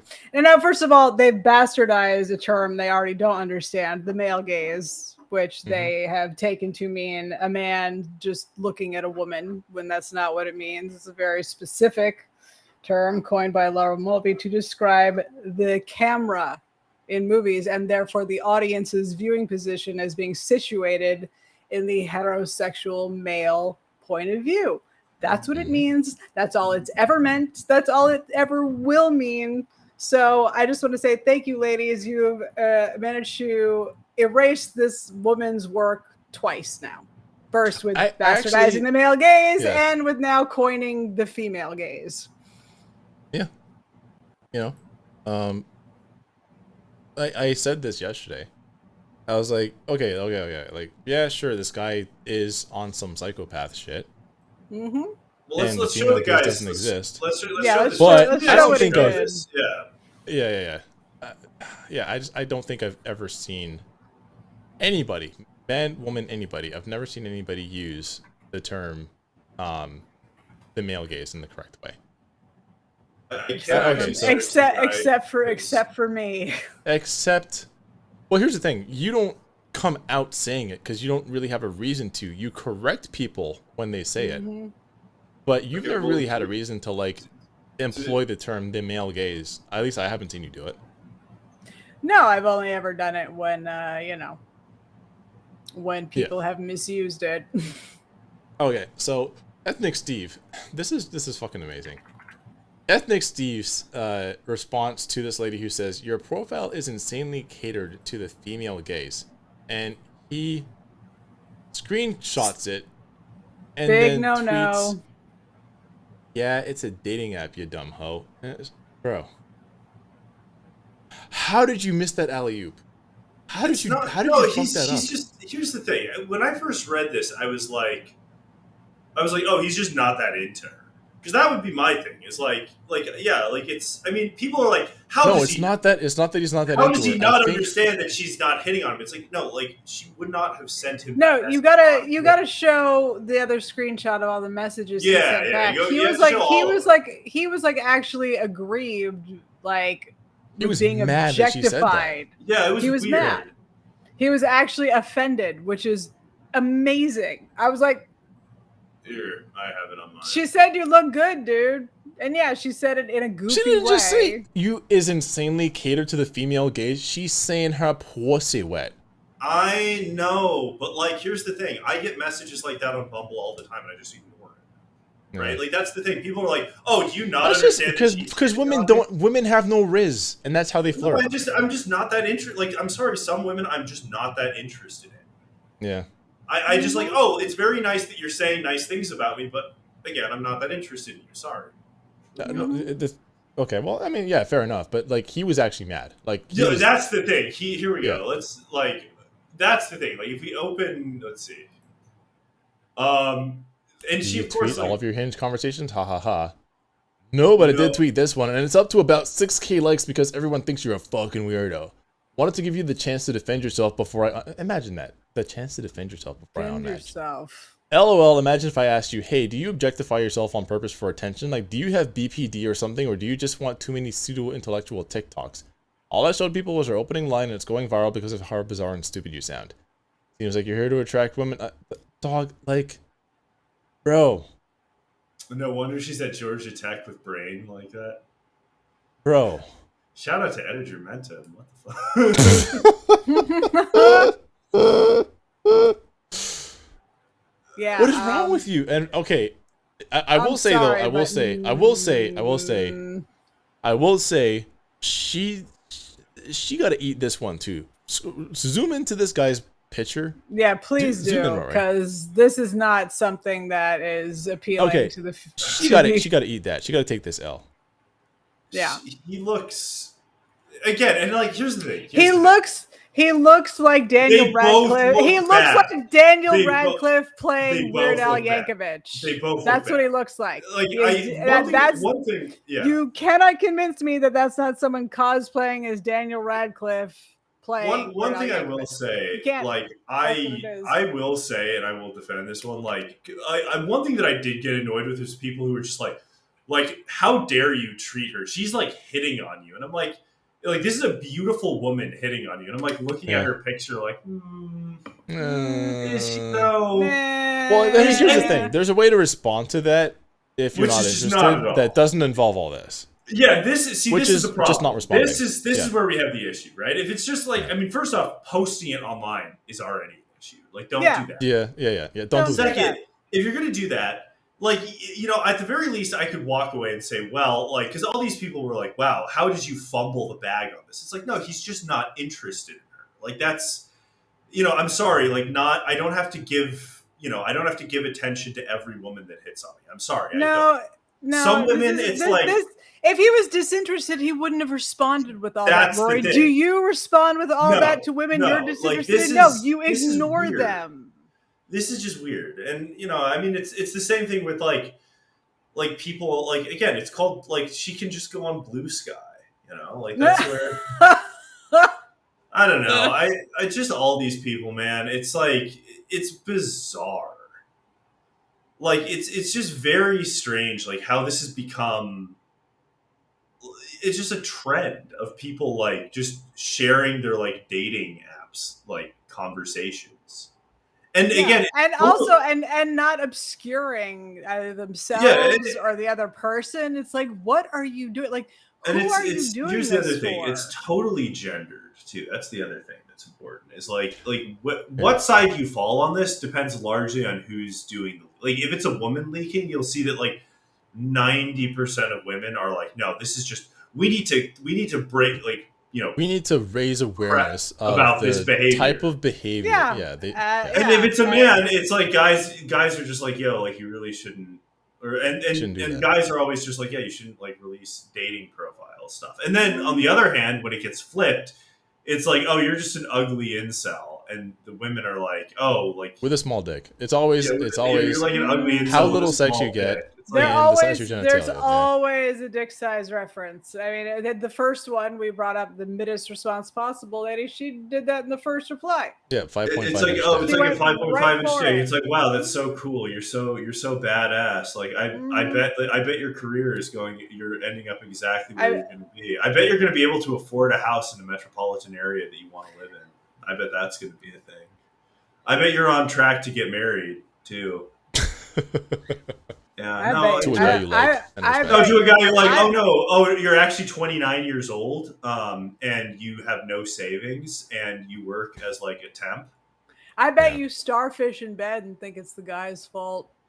I don't even do that. It's just like, no, like you just suck. These people suck. Like they all suck. I'm so tired. Oh my god. This is the worst stream ever. I'm sorry, guys. I'm so exhausted. Like Aww. You gotta learn to let this stuff roll off your back.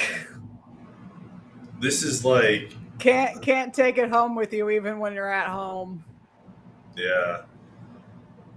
Like all I want to do is just learn about like I just want to watch the movie. You want to learn about weird little guys and talk about guns. I get it. No, okay, first off, Sam Hyde is not a weird little guy. He's like 6'5". He's massive. Is he? Oh, he's huge, dude. He fucking towers. Look him up. He's gigantic. Sam Hyde is 6'5"? Hang on a second. Yes. Oh my god, dude. Yes. Holy shit. I'm looking him up. 1.96 meter. Oh, holy shit. He's a fucking like frost giant. Oh, dude, yeah. It's like he and what's the guy? I really wanted them to compete at Creator Clash with what's his face? Harley Morenstein from Epic Mealtime, because Harley Morenstein is an inch taller than him. Okay, fine. Weird little guys doesn't refer to like physical dimensions. It refers to character. But yeah, you like your weird guys and you like your guns. I get it. He's cool. I'm sorry. I respect somebody. Hey guys, do you want some pussy? I respect somebody that has consistent attitudes on things, which is more than 90% of people on the left. 99% of people on the left are just spineless weirdos that will change to whatever position best suits them for their purpose. No, I will say I also. Can I just say I have been Hyde-pilled. Tim Heidecker is the worst. One of the worst interviews I've ever heard was between him and Sam Hyde. Can I just say I've never really liked Tim Heidecker? I don't know enough about him to have an opinion. I've seen the name. Show? Nope. No. Oh, he was a Comedy Central guy. He was the guy that I think like one of the main guys that got Sam Hyde fired. And they had this like big tussle like on because I mean at the time I think it was like 2017. This is when everybody freaked out about the alt-right. That was this period, right? Where everyone was like, we need to crack down on the alt-right. Like they're taking over. They're a threat to everyone. And then we all just like kind of collectively forgot all the losers that freaked out about that, and they all still somehow have media careers and they're not, laughed out of polite society. Regardless, one of the people that got caught up in this was Sam Hyde, kind of for no reason. He was not like a major figure. He just annoyed Tim Heidecker, or his fans annoyed Tim Heidecker. Mm-hmm. So Tim Heidecker worked pretty hard, apparently, allegedly, behind the scenes to get Sam Hyde nixed from Comedy Central. and it's amazing to hear the two debate. It's beautiful because you get like. So I don't know much about LA, but Melanie, when I hear the name Yes. Glendale, California, how would you describe the neighborhood of Glendale in Los Angeles? Oh, Glendale. Do the words working class apply to the neighborhood of Glendale? Depends on which part of Glendale, but I don't know. I always conceive of parts of the valley in Glendale, like Burbank and other spots. I always conceive of them as, former sundown towns, which Burbank is at the very least, Glendale possibly as well. It's amazing. So It's like they have a very particular it's amazing. They're like they're in this debate. suburban vibe, Yeah, and yeah, and Glendale has some very very rich parts to it. okay, the Armenian part of Glendale, is that a wealthy part? Probably, Yes. right?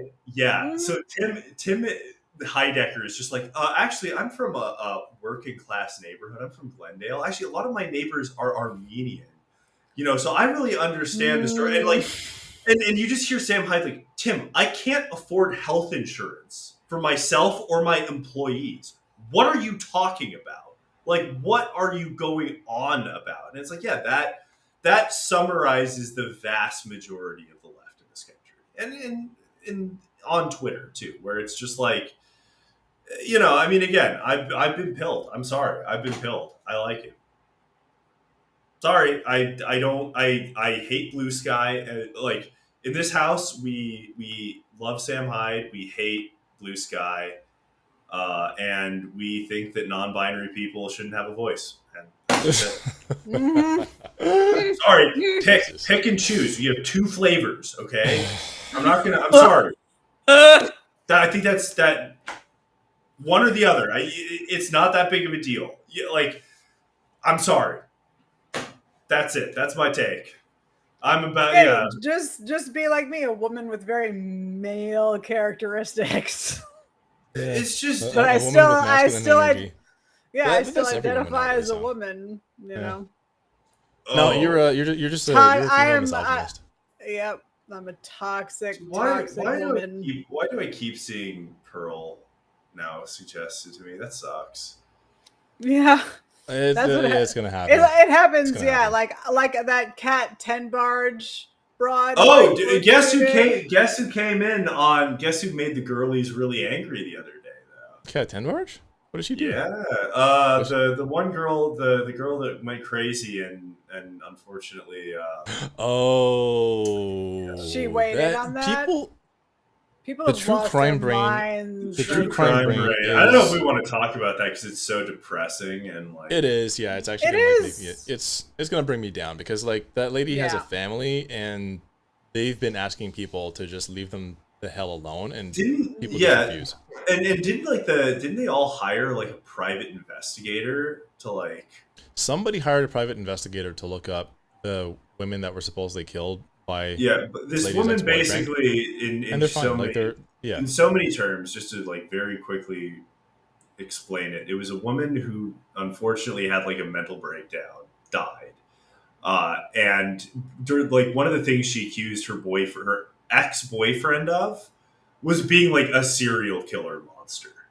Yeah, and everybody was like, she's being covered up. His father is a rich attorney, and I looked him up. He's like, he was an associate GC for the Pennsylvania gas station company Sheetz. The Sheetz Mafia got to her, according to these people. Yeah, no, it's just real psycho shit. They're like tagging true crime podcasters, like, and the FBI. They've absolutely gone full internet sleuth, true crime. This is basically like it's QAnon for SJWs. I don't know what connective tissue holds them together, to be perfectly honest. This isn't QAnon shit. No, it is. It's QAnon. I mean, it is. It's like you can get together with your girlies and you can solve a mystery. And it's like, they say that they want a full investigation, and it's like Yeah, we're gonna get the NYPD on this. The NY, yeah, and they're going to. I got a bunch of Ariana Grande profile pictures telling me that you were raped, lady. Is that what happened? Well, that's the thing. I mean, like, she's dead, and like, just leave her and her corpse and her family in peace. This is not difficult. Q, you know what? I said this, but you know what this really is? This is John McAfee for yeah. It is. It's the exact same thing. It's John McAfee for people on like BPD medication. Yeah. $sign sheets on my or $sign heats on my arm and do like it is. It's the same thing. It's like a person that's obviously struggling with like mental issues.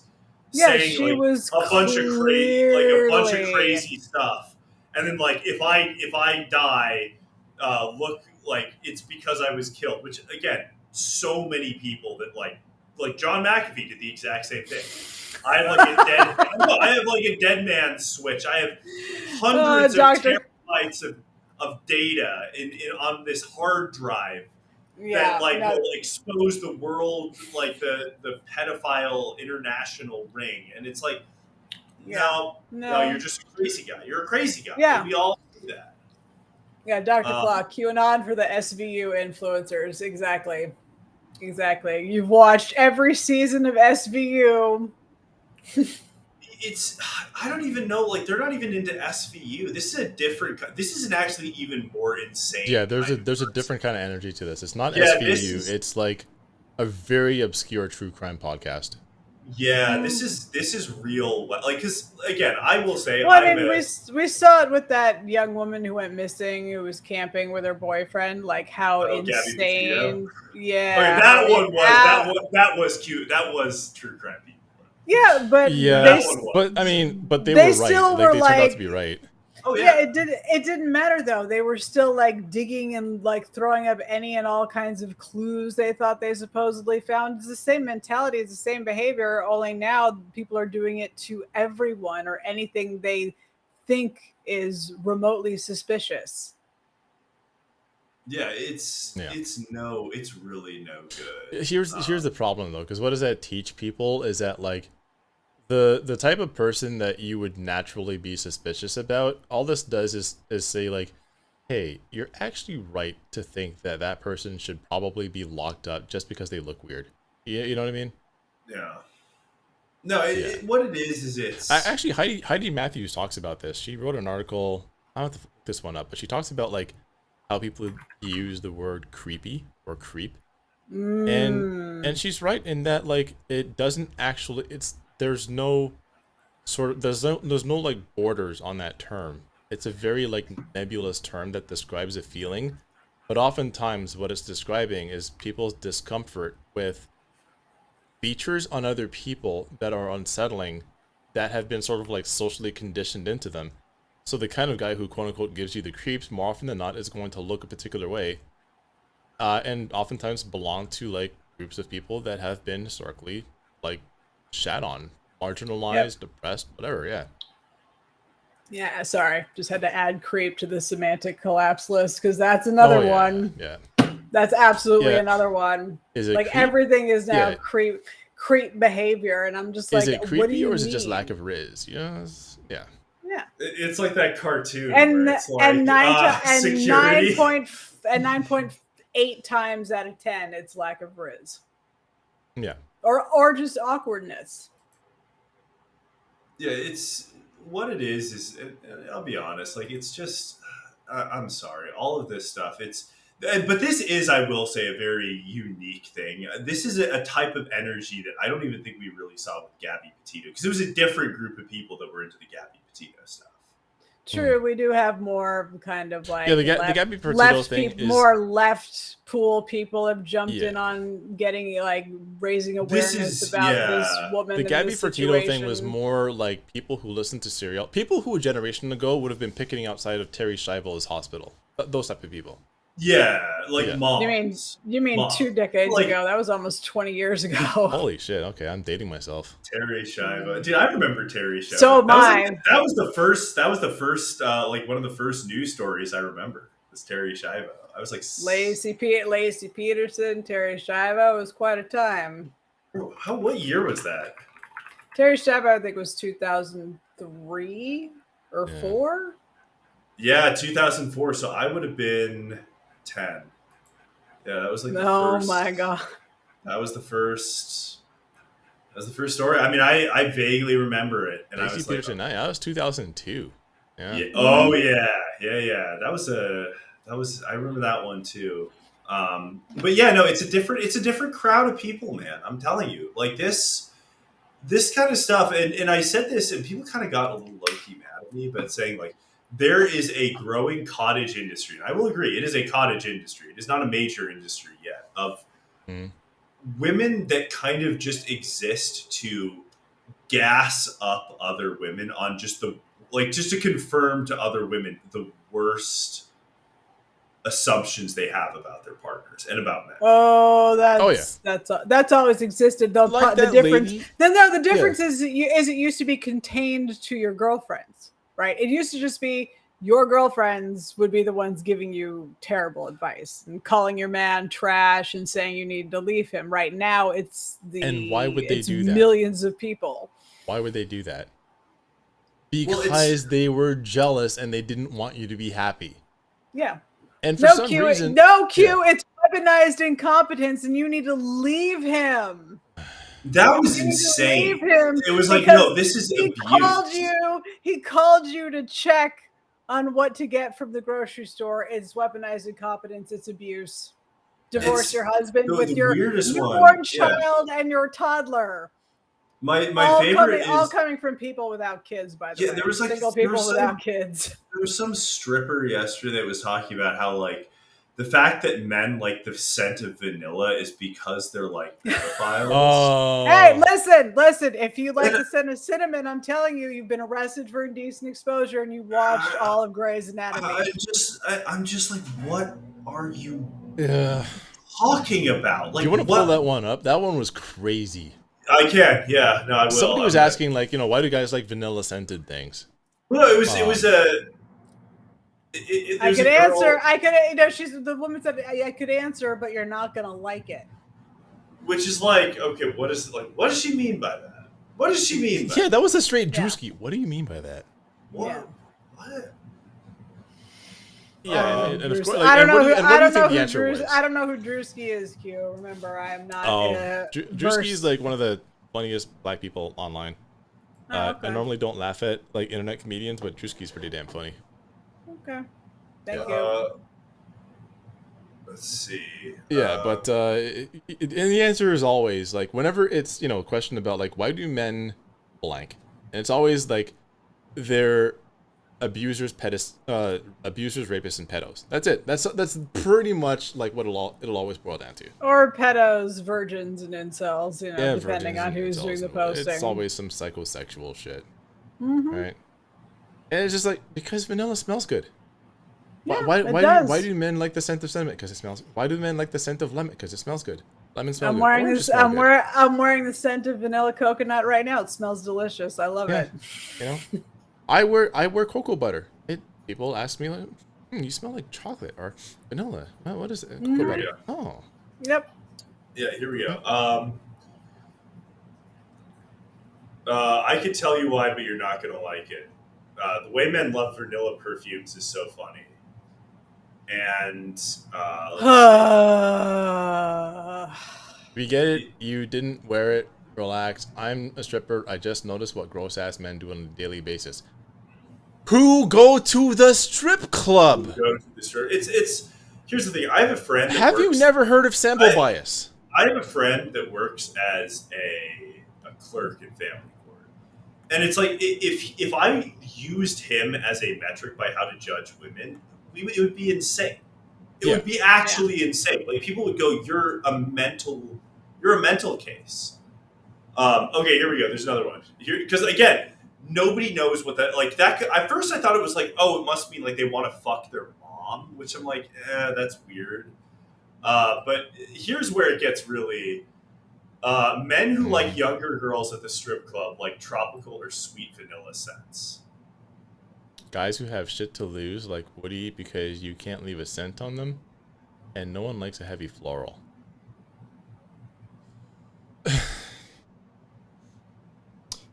Guys who go to the strip club, like you work at it's called self-selection bias, right? There's a particular group of people that you're encountering on a daily basis. Okay, here's another example of it. One time I was at a bar in Winnipeg when I was working for a financial company, and we were on like a visit to one of the offices.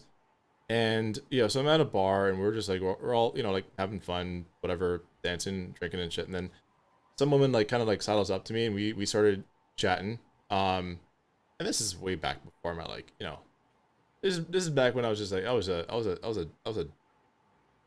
hoe. Dirty hoe. I was a dirty hoe. All right. So and the thing was like, my current politics had not even like begun to. There was no embryo. Like there was nothing. Those politics were non-existent at that point, right? I was pretty much non-political. But anyway, so yeah, this lady like comes up and talks to me at the bar and whatever, and we're like chatting up for a little while, and she asked me what I do for a living, and I say like, I work for this investment company. And what do you do? And she said, I'm a cop. Oh, that's cool. I didn't know that cops were allowed to be at bars. Whatever, right? I don't know why this always happens with people when I'm in the prairies. Like when I meet strangers in the Canadian prairies, within about 15 minutes of getting to know one another, they're going to complain about the natives, about indigenous people, right? So she was talking about like the number of like just all the time just dealing with the natives. They're always, and she was just like trying to tell me about how like black people have like cause she's a white girl, right? Yeah, black people have like a strong work ethic. Like you guys like will come up here and like you'll do, because she's talking about seasonal laborers that would come up from like the Caribbean. Yeah, like first off, let me pipe in as an American racist and tell you that is the opposite of what I know. I dude, it really goes. You know about me. It really speaks to the. You know that I graduated high school in Florida. Oh, yeah. I know. But the thing is, like, to the Canadian work ethic that that the Americans like the black people are so lazy. God damn it! And the Canadians like, you are the but hardest. The thing is, like, I'm sure Italians are like, holy shit, these are like Superman. Yeah, no. Here's the problem: is that we work like 4 times a week minimum. Jamaicans get compared favorably to other people because Jamaicans are oftentimes seasonal laborers, right? So even in the States, like Jamaicans would get compared favorably to Black Americans. There were like Jamaicans who are seasonal laborers. There were Jamaicans who like immigrated to the States, and obviously they're like motivated to try and overcome the conditions and so on. But white Americans would treat them differently because like it's you can use the Jamaicans against the Black Americans to keep them in their place, right? It's very nasty business. So it was the same thing. Like she would just talk about like the work ethic of the people that would like come up and do like the harvesting and so on. And like the natives, they're just like lazy. They don't want to do anything, and then they're always in jail. I'm always arresting them. And then, even back then, even in my non-political mind, something sparked, and I was like, yeah, but you're running into the ones who commit crimes. Like, of course you're gonna think that they're bad people because you're a cop. And I was like wild buzzed. I was not trying to do no kind of anti-racist shit. It was just like, does it not occur to you that like the people that you're running into on a daily basis are either first off, doing the worst thing they've ever done or having one of the worst days of their lives? Like, why would you say that? Like, you're talking to a cop, and the first thing he's like, yo, can I see your gun? Like, that's the first thing you ask a cop. Like, dude, I want to see your gun, man. I tend not to do shit like that. No, when people start talking about their job, I usually will, like, divert the subject, because, honestly, like, I usually don't care about what people do for a living, to be perfectly honest. Yeah, but that one, it's like, oh, like, so, like, do you have a gun on? Dude, I was just trying to smash. I wasn't really trying to hear all that shit. I don't want to hear about her, like, locking up guys for drunk and disorderly. Yeah, that's why you start talking about the gun. What is hotter? I don't want to hear about the gun. Yes, you do. What is hotter? No, I don't, because I don't want her to get it into her head that she can dominate me, an alpha male. I don't want to hear about that shit. Okay. Well, first off, if she can't get to the gun, you're on top. But second off, what is hotter than a woman carrying a gun? Nothing. A woman not carrying a gun. I don't know. Nothing. No, dude. Like, have you never dated a woman that? Well, I guess you haven't because you live in Canada, in communist Canada, where you're not allowed to exercise your freeborn right to carry a Glock 42. Actually, you'd be you'd be wrong. Remember, I lived in Florida, and yeah, that's true. You did live in Florida. Yeah, you did live in Florida. Yeah. So I have dated girls that like would go to like the range with their dads or older brothers. When you were in high school, though. Yeah, when I was in high school.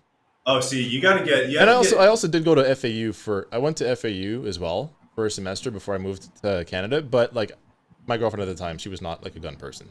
Oh, dude. If you've never been on a date with somebody that turns out that they're concealed carrying, huge turn on.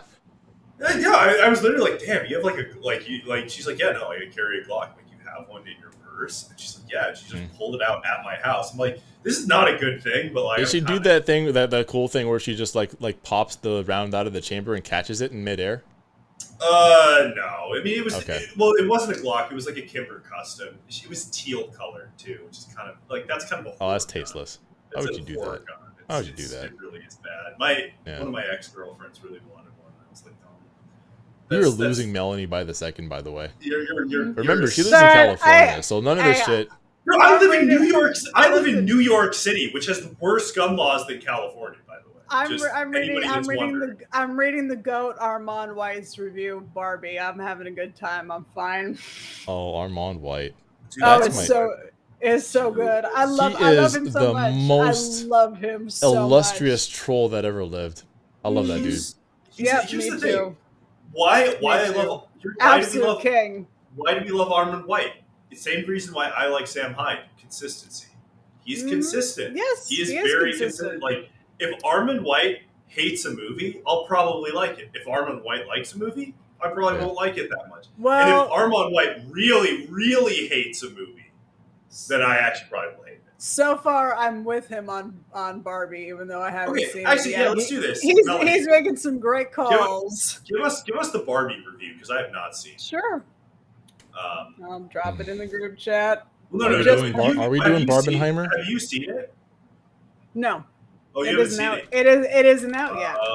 It doesn't come out till the 21st. Okay, Armand White Barbie. Here, I just Barbie gets weaponized? I just dropped it in the group chat too. It's in the National Review, no less. He's moving on up. All right, buddy. The National Review. I don't know if that's Armand White hates SJW shit so much. Yes, and that is why I love him. Yeah, all right, bring this up. I want to read this. Let's see, Armand White. Okay, I got it. Because he and I are on the same page on that. Yeah, y'all two are thick as thieves. Mm-hmm. Couldn't slide a manila envelope between you two. Nope, could not. There's no daylight between us on this subject. No daylight goofy whatsoever. Ass SJWs. Okay. Greta Gerwig's $145 million Barbie movie from Warner Brothers is not for children. Although founded on the 60s doll made of vinyl compound and marketed by Mattel, whose rainbow flag logo introduces the film, it only pretends to be fantasy storytelling. Set in pink motif Barbie Land, home of the iconic doll, played by Margot Robbie, it traverses a sci-fi rip in the continuum between Barbie Land and the real world to allow Gerwig's jaded feminist adult social messaging. Oh. Yes. I'm decanting a fine wine right now. Preach. Right. Keep going, Armand. Audience for this movie is not young women who happily grew up playing with Barbies, but a later, vengeful generation that resents the toy's suggestion of outdated femininity. Barbie opens with a riff on 2001: A Space Odyssey, where sullen little girls smash old-fashioned baby dolls, i.e. the idea of motherhood. Non-maternal Barbie, Robbie, towers over these fitful tykes, shadowing them like Kubrick's Black Slab and inspiring violent resistance. Okay, listen, the fact that Gerwig was so arrogant to think she could riff on 2001 for a Barbie movie, get fucked. My man is cooking. Yeah, he is cooking with gas. All the burners are going, the oven is on, and everything is being cooked to absolutely. Can I just say, when he says these fitful tykes, I think he misspelled one of those words.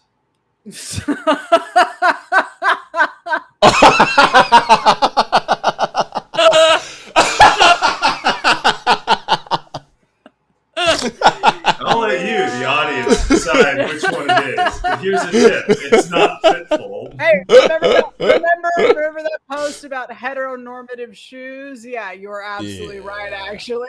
Yeah.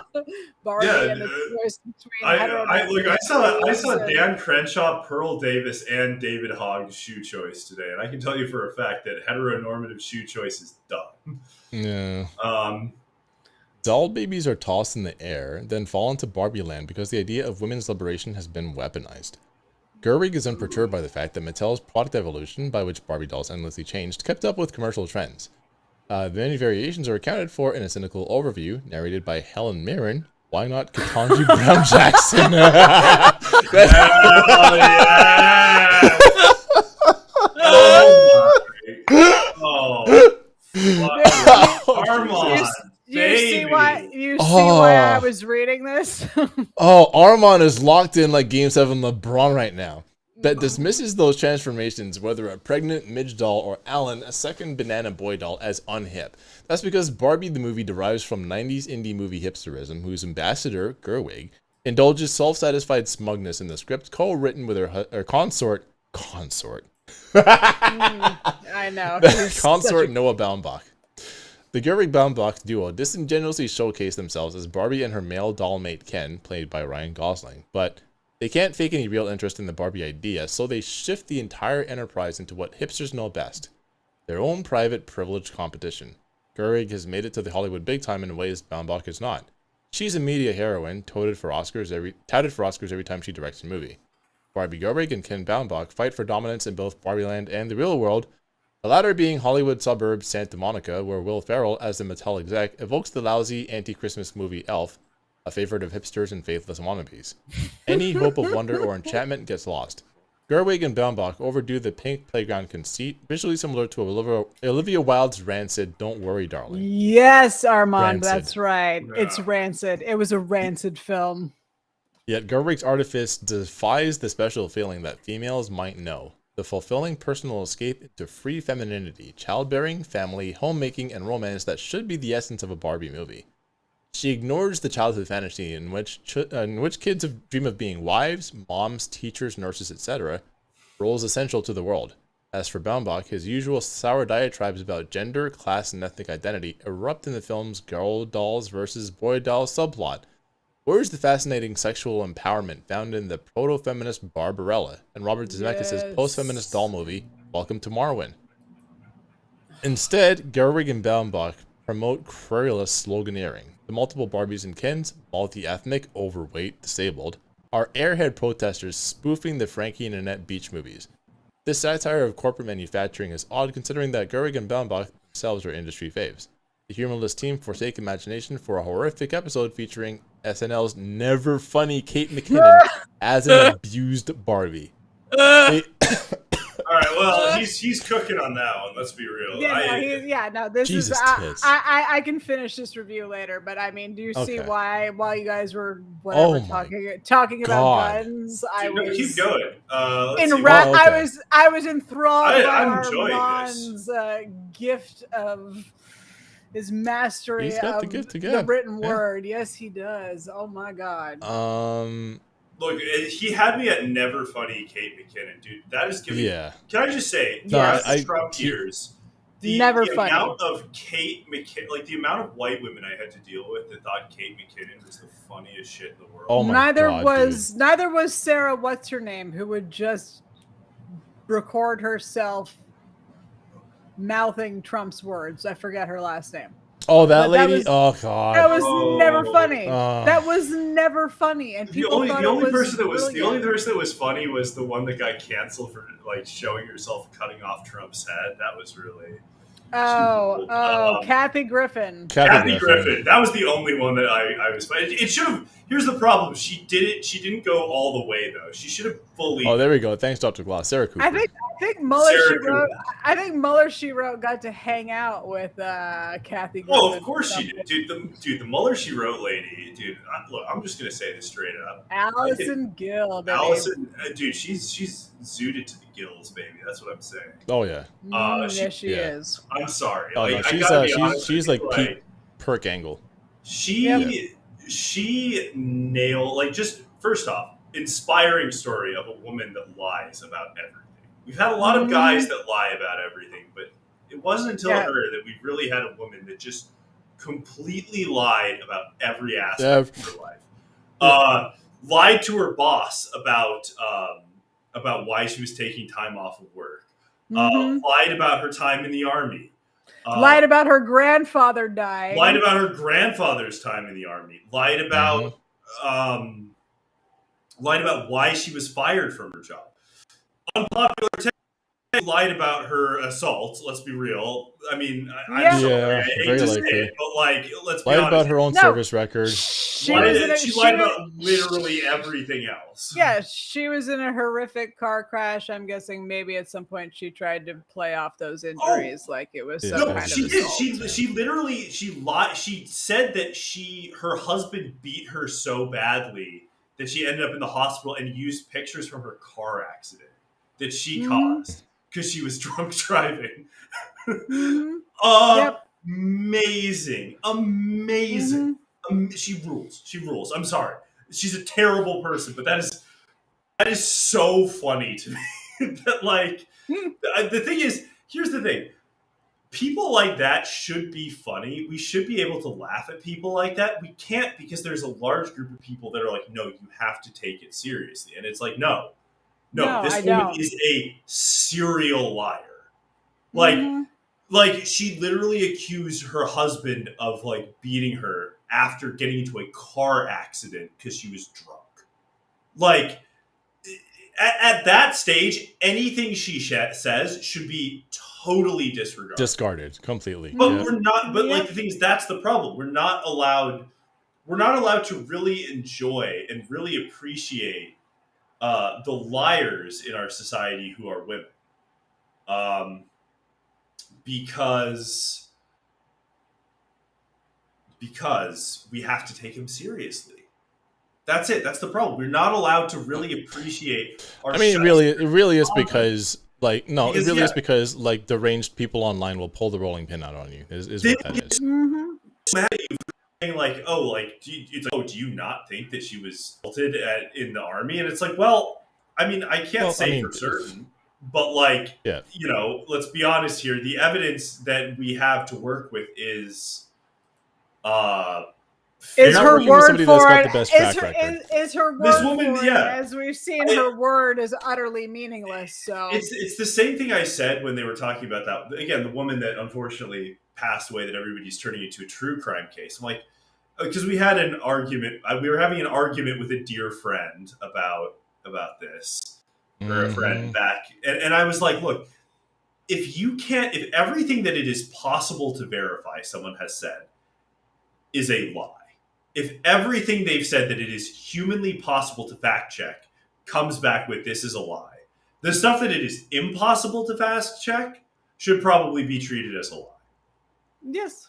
Sorry, like if everything you say is not just untrue, but impossible for it to be true, right? Where it's like, it's not just like, oh, you messed up the color of their dress, or you messed up if it was a Thursday or a Friday, or a Thursday or a Wednesday, stuff like that. But when it's like, no, you just completely conjured the facts of this out of thin air, like you should have known that you were lying about this, then everything else, it's just, I'm sorry, I can't trust anything else you've said.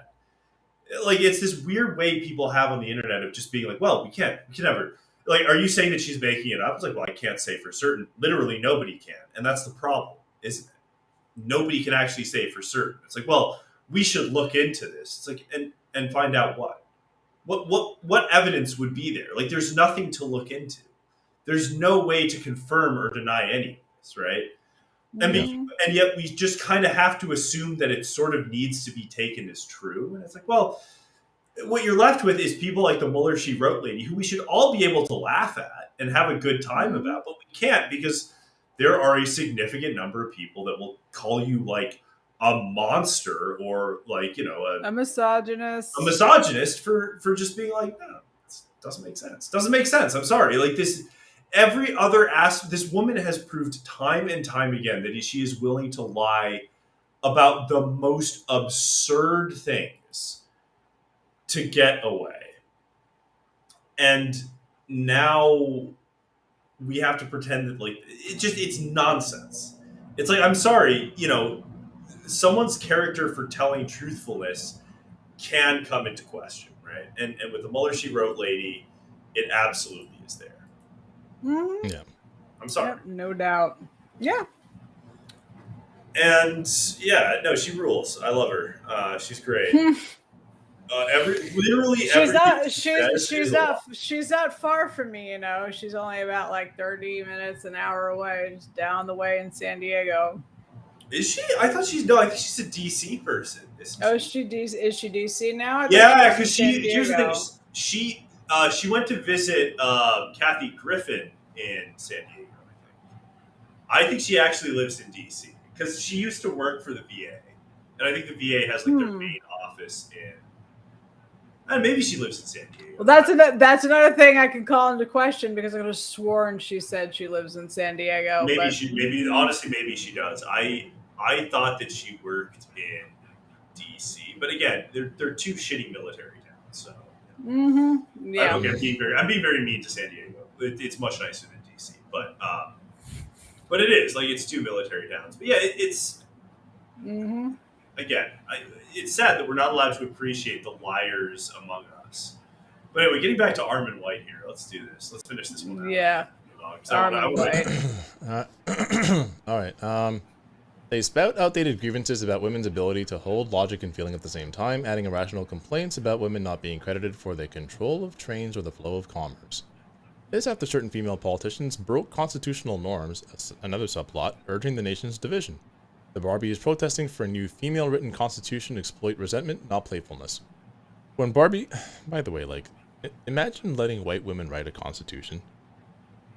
No. It would be basically no different than the current constitution, except all the fun shit would be stripped out. Yeah, we just get rid of the Second Amendment, which I hate. The Second Amendment, gone. Yeah, Second Amendment is gone. Yeah. But everything else will pretty much stay the same. I also kind of feel like they would like nullify the Civil Rights Act, and I would even go so far as to say is like no, they would nullify the anti-slavery clause. I don't know, man. I feel like there are enough like upper class white women with Filipino housekeepers that they might want to just take a second look at the repeal of slavery.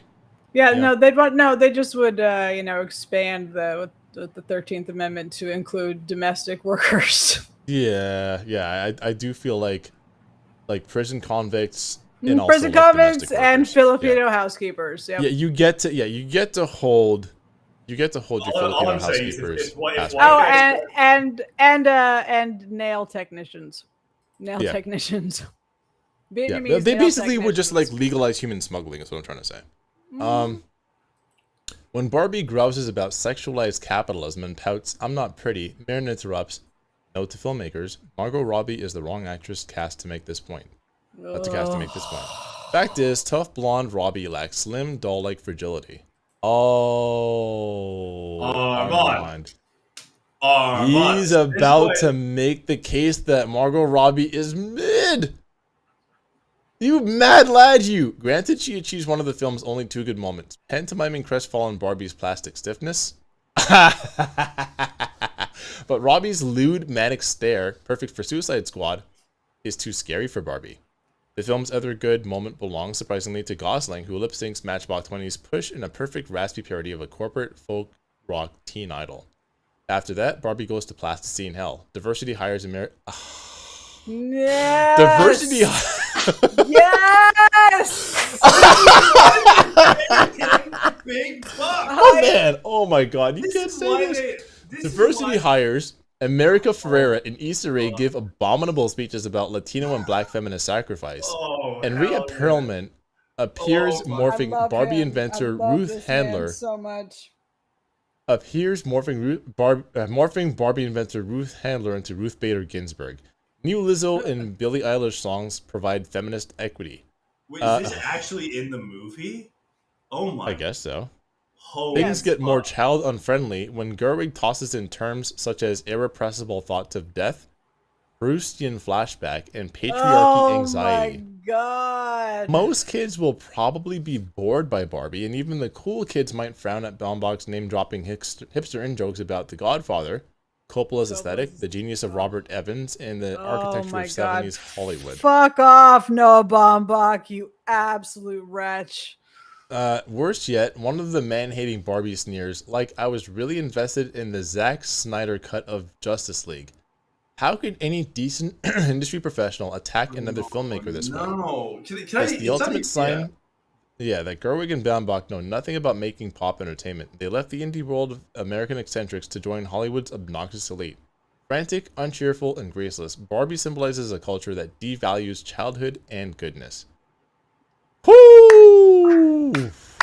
I love him. No notes. Rules. Armand. No notes. Yeah. He's awesome. Yeah, the National. He's like the only writer at the National Review that's good at his job. Like, if they were gonna, He is one of the only film critics I read. Like, there's not many film critics I read, but I only read Jesse Hawken.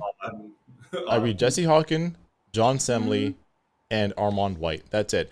And Barry Hertz. Barry Hertz, he does chime in with bangers from time to time, but I don't know. I haven't seen him do like Barry's. I guess like productivity, because he's the editor. He's the film editor at the Plum and Mail, right? So a lot of the reviews end up getting written by other film reviewers, and he does chime in with the occasional banger. But I feel like the reviewer that most closely matches my brand of cynicism is John Semley. I haven't read any of John's work. You'll have to send it to me. Oh, he did a really good review of the Avengers Infinity War. Oh, he hated it so much. Oh, I hated it too, so I'm sure I will love this review. Yeah. Oh no, he yeah. And he wrote a really good book. He wrote a really good book on film and culture called Hater. I mean, because like he gets called a hater for, you know, his very like he's not friendly to the superhero genre. And there's just like certain types of movies that you can tell he just fucking hates. And which like makes the comic book geeks really mad at him. Yeah. Anyway. Armand White. Yeah. Just fantastic. Armand White. Okay, oh here we go. I found it. Ah, okay, hang on. Yep, there it is. Okay. Do you want to go through this one before we head out? Yeah, do it. Okay, Sure. let's do it. All right. Let's do it. Let's go a little extra. We gotta get not? John Semley on at some point. And he would should. too. He totally would drop by. He's a cool dude. Actually, he and I hung out. He and I hung out, and then we went to, and this was like me, him, Yo, Heidi's husband David, and my buddy Andrew, and my other buddy Deidre, the one who dated the death doula.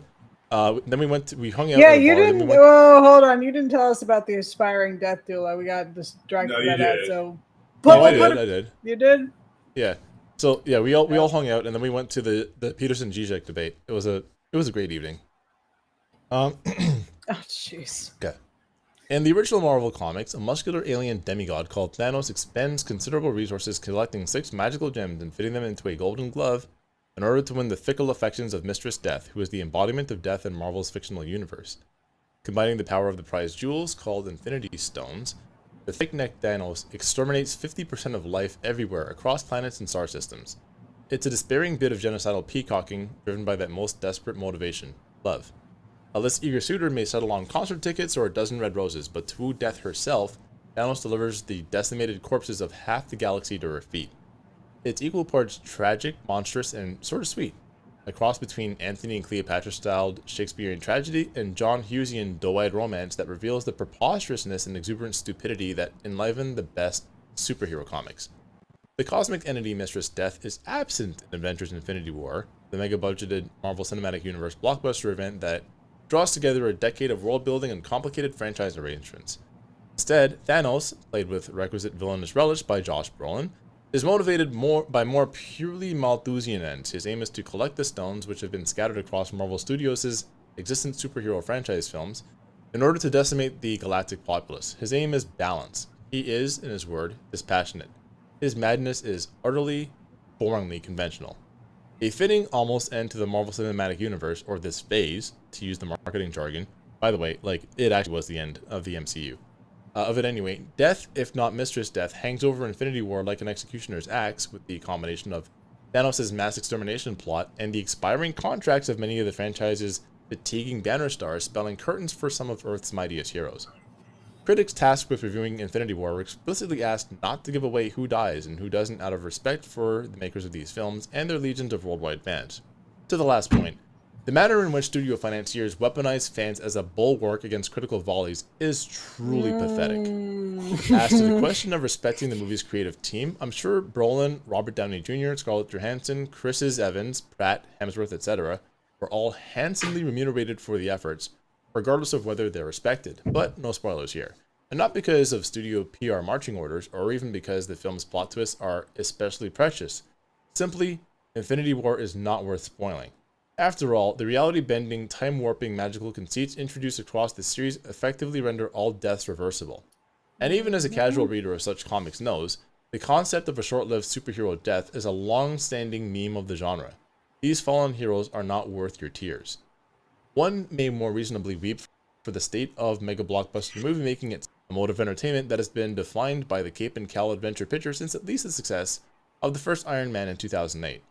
Over a decade, Marvel and its expansive factory farm of talent have wheedled a formerly outsider genre into the machine-made standard of entertainment. Their mix of big-ticket stars, big-budget action sequences, and easily reproducible characterization has proven uncommonly popular, and more importantly, exceptionally profitable. Deep in the cubicles of Hollywood, other studios scramble desperately to clone the Marvel formula, like scheming refreshment scientists striving to crack the secret formula for Coca-Cola. Their failures are more noble than Marvel's mightiest triumphs. It is sometimes quipped of pizza and sex that, even when they're bad, they're good. As it applies to the MCU, not true. This equation demands inversion. I know. These are corporately tooled products dressed in the ill-fitting spandex onesie of cinematic astonishment. Their integrated plotting, marketing, and reception bends fans and critics to the whims of studios. They set the tone of the modern blockbuster, delimiting the medium's possibility in the process. Worse, their bullying relentlessness spills out of the cinemas and theme parks and roils out into everyday life. To wit, the other day I purchased an Avengers-branded pineapple because, reader, there was no alternative. Even when they're good, they're bad. To go even further, the Marvel Studios films are so bad precisely because they are good. Even when these films are firing on all cylinders, milking their computerized action set pieces for maximum whiz-bang effect, nailing their glib one-liners, purposefully commanding a requisite sense of seriousness from their sprawling cast of superpowered characters, their impact on the motion picture arts amounts to a net negative. They privilege sameness over invention to such a fatal extent that even modest revisions on the established formula, such as the much ballyhooed Thor Ragnarok, are praised to wild excess. Their baseline tradition of passable quality inures us to demanding anything better or anything else at all, really.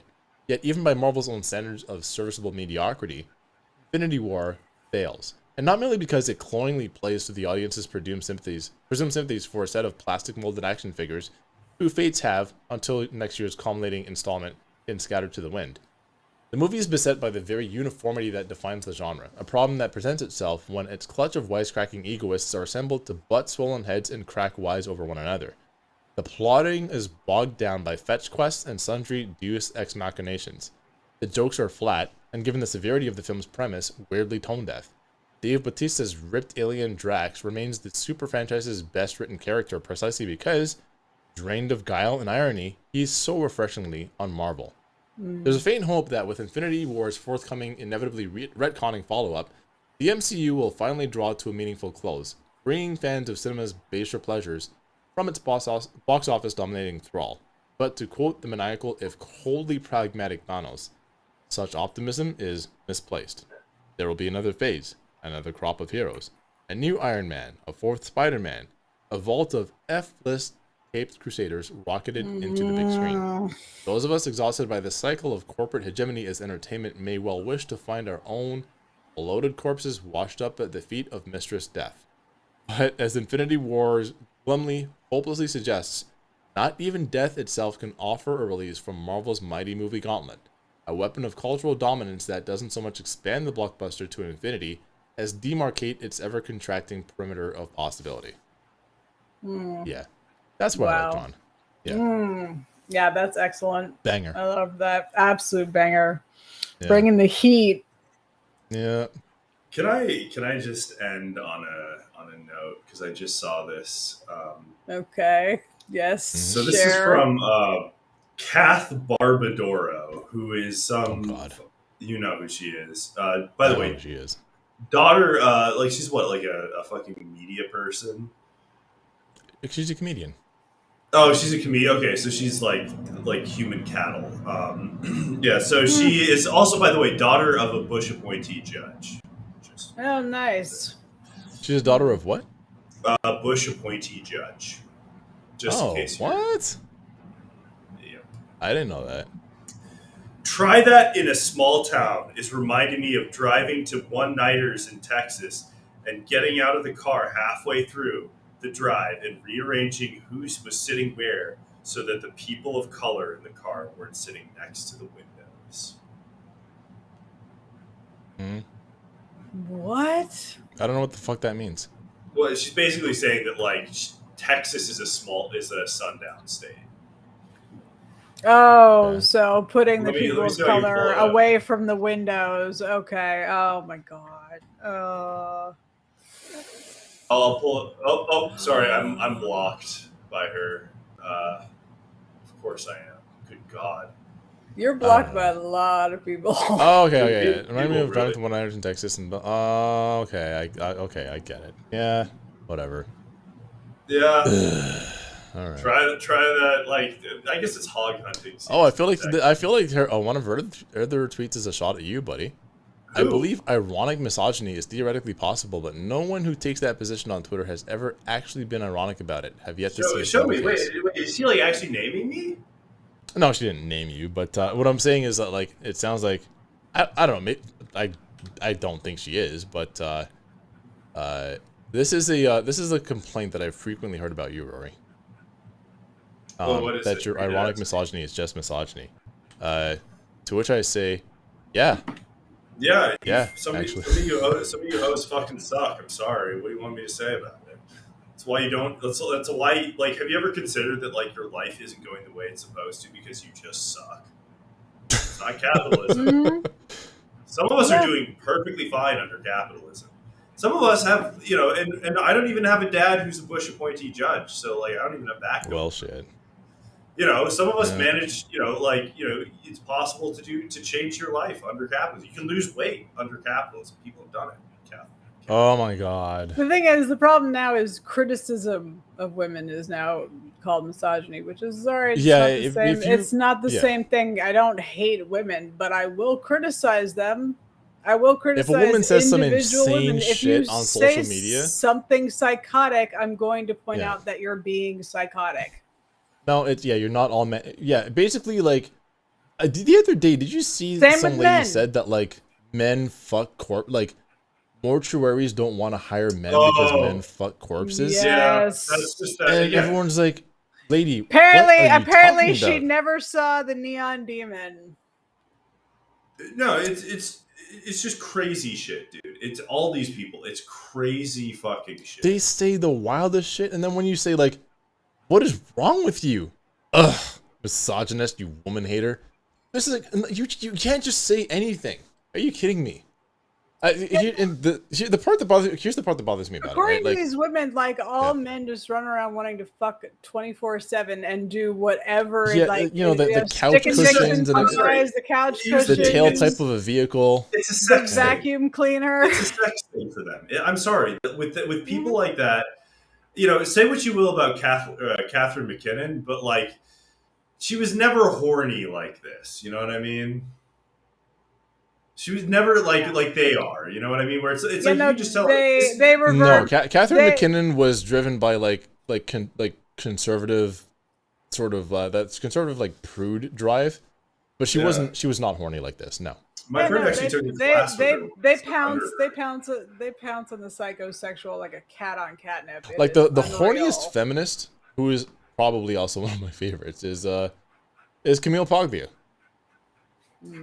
The clown. Camille Pogba had a certain like just an eldritch. But she was an anti-feminist feminist though, wasn't she? Hence the horny energy.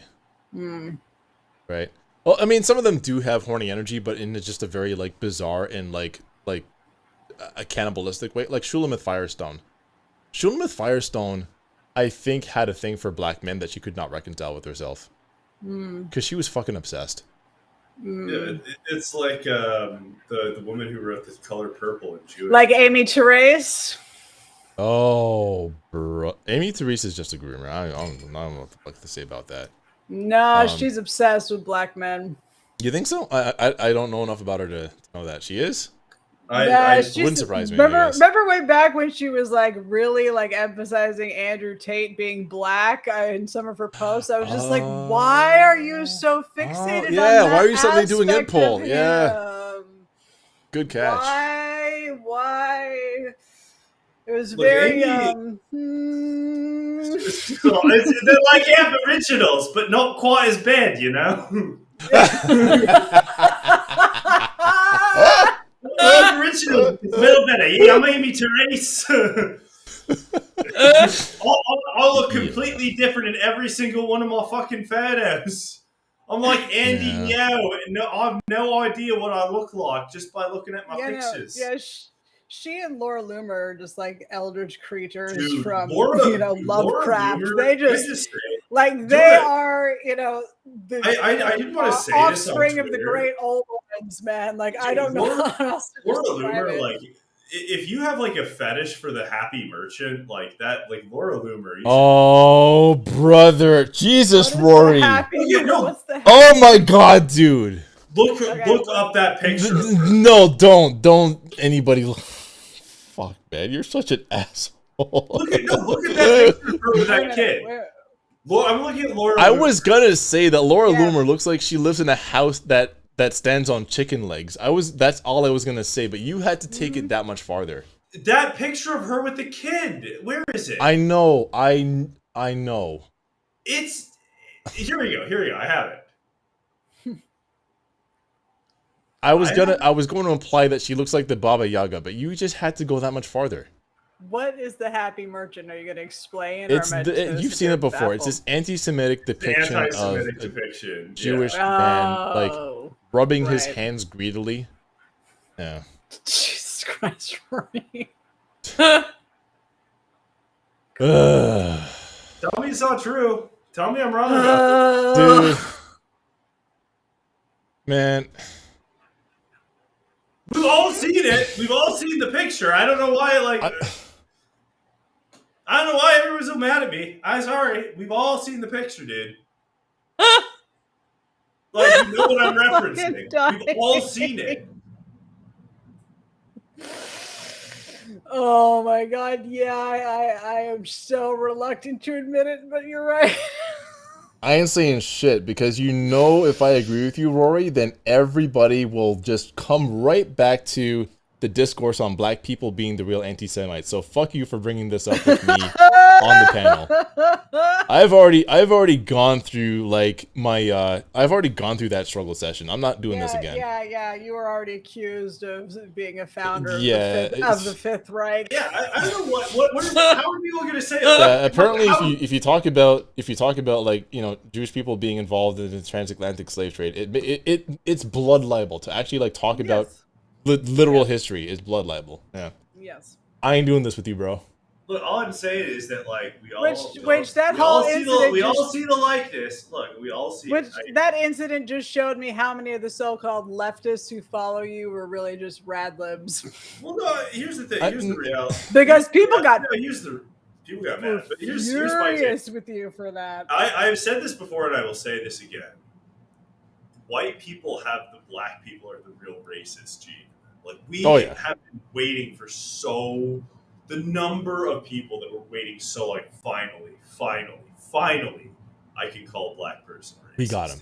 We finally can call them. Yeah. But we all know that it's true, dude. We all know it's true. Sorry. Sorry. Well, I mean, Hannah Arendt literally did do that though, like voiced off the blame for the Holocaust on black people. Mm-hmm. Like Hannah Arendt literally did that. It's like, well, if Oh. when Germany colonized Namibia, the savagery that they learned from the Herero people, they carried that back to Germany with them. And absolutely, people didn't actually read totalitarianism. Hannah Arendt is a fucking demon. Like she is foul. Yeah. Holy. Yeah. Oh yeah. What did we learn to want to exterminate the Jews? No, we learned it from you. We learned it from you. Dude, no, they learned like that. No, that's where the British people learned how to make a concentration camp. It was they were like in South Africa. They were like, we're gonna invent this, like, and the Herero people were like, don't worry, we're just like a tribe, and we've invented the two things we've invented. Like interesting fabric designs and the concept of a concentration camp. Like what? Yeah. Or like the gas chamber, right? Somebody tried to say that the Soviets invented the gas chamber. No, you know how the gas chamber is in. You know who invented the gas chamber? General Rochambeau, the French general that led the effort to stamp out the Haitian rebellion. It was actually the French. And who were trying to put down the Haitian Revolution. You know who stopped them? The British. The brilliant, the beautiful. Fuck off. First one. Piss off. First ones to end slavery, and we fought against the creation of a concentration camp. There we go. Yeah, absolutely. Yeah, the British invented slavery so they could abolish it. Yeah, that's right. Yeah, dude, that's shout out to Eric Williams. Yeah. Shout out to Neil Ferguson. Let's go. most moral empire in the world, baby. Look at these rings. Neil Ferguson rules. I'm sorry. What an idiot. I feel like I haven't heard much about what he's. Have you ever seen him speak? Like, have you ever seen him speak in person? Oh yeah. Well, not in person. Oh, he's so stupid. I've heard him speak. I saw him at the Monk debates, like probably like a decade or so ago. He's such an idiot. Well, yeah, he's like. Yeah. There's a certain class of like British guy that's just learned how to be like a moron, like, but in a way that makes Americans think that they're smart. It's the same thing with J.K. Rowling, like, because what was it? Charlie Kirk got in trouble for like making up two black people that he called, what was it, like. What was that called? Yeah. It was like something in Cadillac. It was hold on. Charlie Kirk just, and he's got no excuse because he's friends with Candace Owen. Dude, you got to be better at making fun of black people if you're going to be racist. I'm sorry. That's here's the thing. If I survive that Laura Loomer point, it'll be because I'm right. Okay, he says, no, hold up. I found the video. I have it. Hang on. Yeah. Yeah. I got it. I'll share it. I'll share it. Yeah, the thing is, like, if you're gonna do racist humor, you have to do it in such a way that there's like an ounce of truth to it. Okay, I don't know, is this sharing with sound? Let me see. And by the way, none of them believe in a. No, it's not. Why is it not? Okay, well, let me do it. I got you, bro.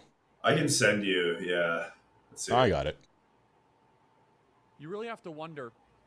In fact, you know, if we would have said 3 weeks ago, Blake, if we would have said that Joy Reid and Michelle Obama and Sheila Jackson Lee and Ketanji Brown Jackson were affirmative action picks, we would have been called the racist.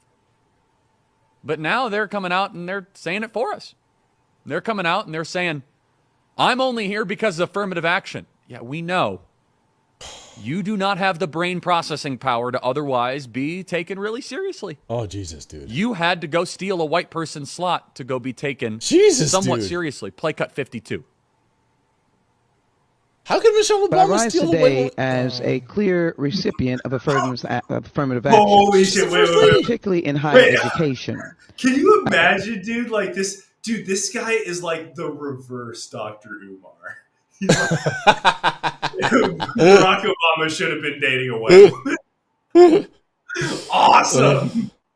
All right, yeah. Like get to the part where what is he? He describes as like Ramon. Okay, keep going. All right. I may have been admitted on affirmative action, both in terms of being a woman and a woman of color, but I can declare that I did not graduate on affirmative action. This is my personal story. I hear because of action affirmative. She can't even say that. He has such small teeth. We I know. know. He's got like baby teeth. We know. He's got dolphin It's teeth. very obvious to us that you were not smart enough to be able to get in on your own. I couldn't make it on my own, so I needed to take opportunities from someone more deserving. You know, this is how arrogant Joy Reid and Ketanji Brown Jackson and Michelle Obama and Sheila Jackson Lee are. They're so narcissistic, they think this is persuasive. Michelle Obama was They think married we're like, to the guy who got elected "Oh." president. How does whatever, anyway. Of course. That's why we need affirmative like action. Uncle Because you Ruckus. have impressed us with your brilliance. Of course. Oh no, imagine the world without Joy Reid. Imagine the world without Sheila Jackson Lee or Michelle Obama or Ketanji Brown Jackson. They think this is persuasive. They think as they kind of now reveal that I'm only here because of Sheila Jackson Lee's an anti-white, AKA? anti-Asian What? forced discrimination policies. Sheila Jackson Lee, she's an AKA. I didn't know that before. I just looked it up. Yeah. Alpha Kappa Alpha. Here's my question. Yeah. Is he going to talk about Clarence Thomas? Because, like, look, I don't want to be mean, but like, Let's be exactly. let's be frank. The perfectly- reason why it's Clarence Thomas is because they Mhm. literally could not replace Thurgood Marshall with like some random white guy in 1990. Like they needed like they really needed a guy, and like I don't even think Clarence Thomas wanted to be on the Supreme Court. I think that they were just like, Clarence, we really need you. We really need you to do a solid on this one. Like we really do. like Strom Thurmond was like, Clarence, please. We need you, buddy. Like, get to the part where he talks. Yeah. Let's hear the rest of this out. Impressed us with your brilliance. Of course. Oh no, imagine the world without Joy Reid. Imagine the world without Sheila Jackson Lee or Michelle Obama or Ketanji Brown Jackson. They think this is persuasive. They think as they kind of now reveal that I'm only here because of anti-white, anti-Asian forced discrimination policies. That turned me into a bitter, resentful activist that hates white people, honestly, through our policies. Wait, he didn't even bring up. Was it? Oh no, That's it's a different tweet. Oh, sorry, it's this clip. You're trying to tell me if Sheila Jackson Lee. No, I think it's the same one, isn't it? Ladies and gentlemen, welcome aboard Oh, here we flight go. 781 with nonstop service from Houston, Texas to Washington Reagan National Airport. I want to tell you that we have Sheila Jackson Lee on board, and in the spirit of affirmative action, we have Ramon and Cadillac are your two pilots. They've never flown before, Oh, but they okay. are black. Okay, can we just pause this? Sheila Jackson Lee. Ramon and Cadillac? Cadillac. That is so. Here's the thing. J.K. Rowling, for all of her faults, would have come up with better racist names than Ramon. Yes, she would have. She introduced a Chinese character named Cho Chang, who like showed up and then disappeared. I'm trying to think. It would be like, it would have been like Jefferson. I'm trying to think of what a good J.K. Rowling name for like the black person that Charlie Kirk is talking about, like. Jefferson. No, see, Q, you posted that screenshot of the name she used.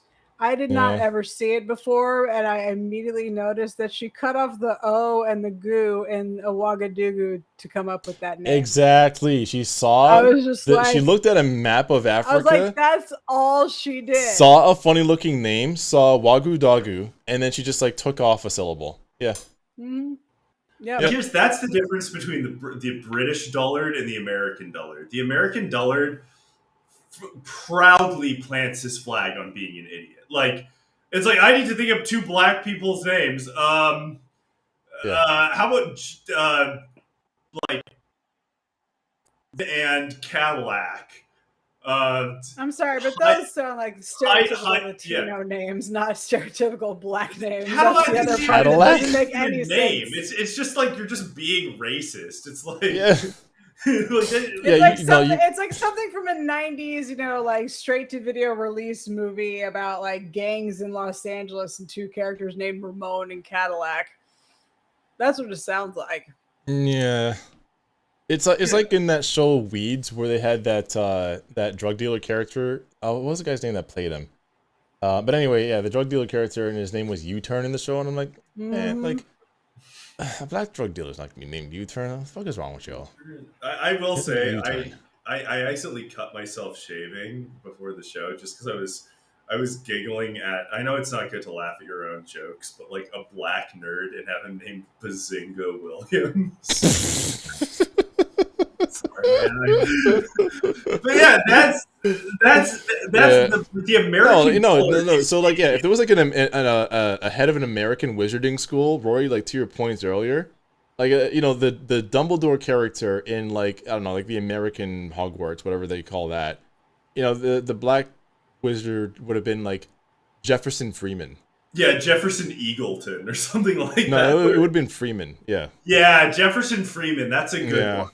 Like something like that, where it's just like it's you're not sure if it's Thomas Jefferson or like Jefferson Airplane. It could be one of the two. Could be one of the two. Yeah, but she at least understands, like, she at least understands the ethnicities that she's about to stereotype. Yeah, Charlie doesn't know black people. Like, he doesn't know anything about anything black. He just makes shit up.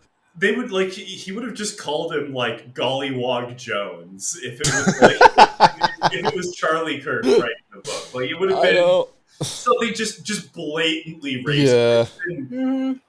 Yeah. So like, again, a notorious gangster named Lawn Jockey. Like, bro, you're just Lawn Jockey Irving. Oh, dog. Like, the thing is, what the funny thing is too.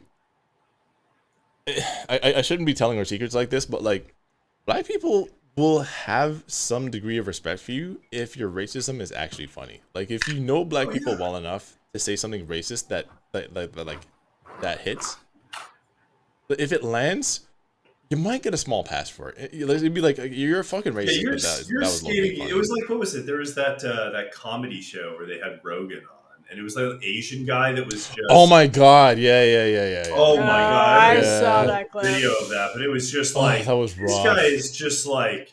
Yeah. He starts off with a black people can't swim joke, which is already bad enough. And then does Asian NASCAR driver, which was just like. Yeah. Okay, well let's not go too far on Asian NASCAR driver, but.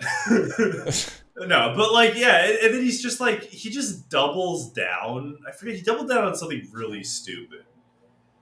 It was just like, this is swimming. He picked the most boring, low-hanging racist. Yeah, he made a joke about like fried chicken. It is, yeah. Oh yeah, it was. I was like, dude, that is such a. Dude. Boring. Yeah, hang on a second. I got it. I found the video. Let's do this. Let's watch it, because it really is like. It was rough. It was I gotta say, like, and the thing is, like, as an Asian comedian, you're already behind the 8 ball. You know what I mean? You can't walk in with with just shitty material like this. All right, here we go. Come back to America, and what do I see? Black Little Mermaid. One of the races that are known for being one of the worst at swimming. Watch Joe Rogan's face. This is gonna get people killed. Look at me, mommy, I'm a mermaid. LaQuisha, no! LaQuisha. Again, like... This is Yep. You're just You're just being racist. Being racist. Yep. It's like... Here's the thing, like... I can hang with racial comedy only insofar as it's actually funny, right? Yes. Like Russell Peters. I know a lot of people have gotten sick of Russell Peters, right? But one of the things that he did that was actually like really good was like he roasted Jamaicans, and it's like, wow, a comedian that actually accurately roasts Jamaicans. I'm sitting up and I'm paying attention. This is low effort. It's low hanging fruit. That's what makes it insulting, not just because it's racist. It's because like Yeah, you put no effort because into it's this low person. hanging fruit.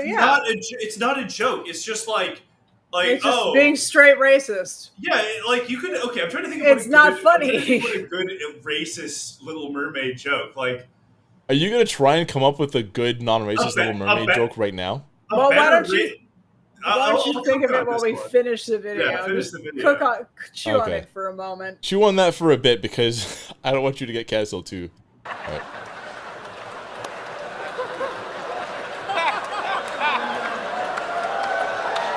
Watch Joe Rogan's face. Yeah, Joe Yeah, not Rogan's- even. None of it. If the white people Grab on onto this stage chicken aren't leg. laughing, you done fucked up. No, you missed that. You missed that. You missed that. You missed that. Grab onto this chicken leg.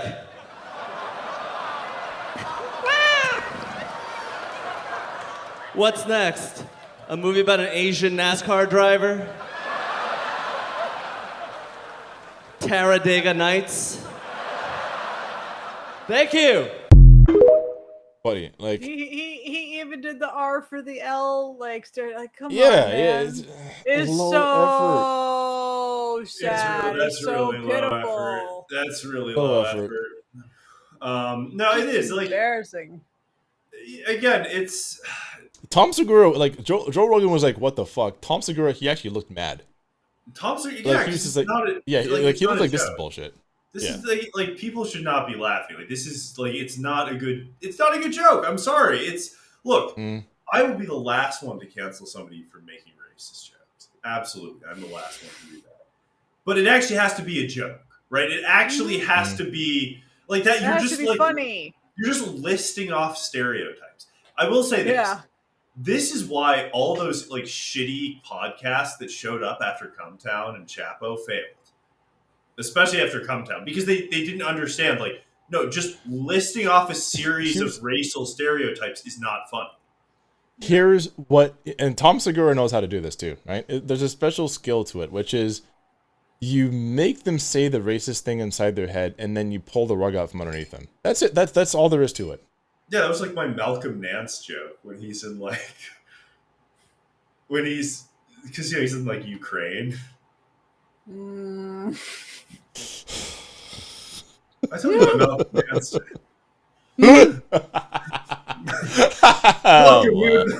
Malcolm, we were doing airborne. We're doing.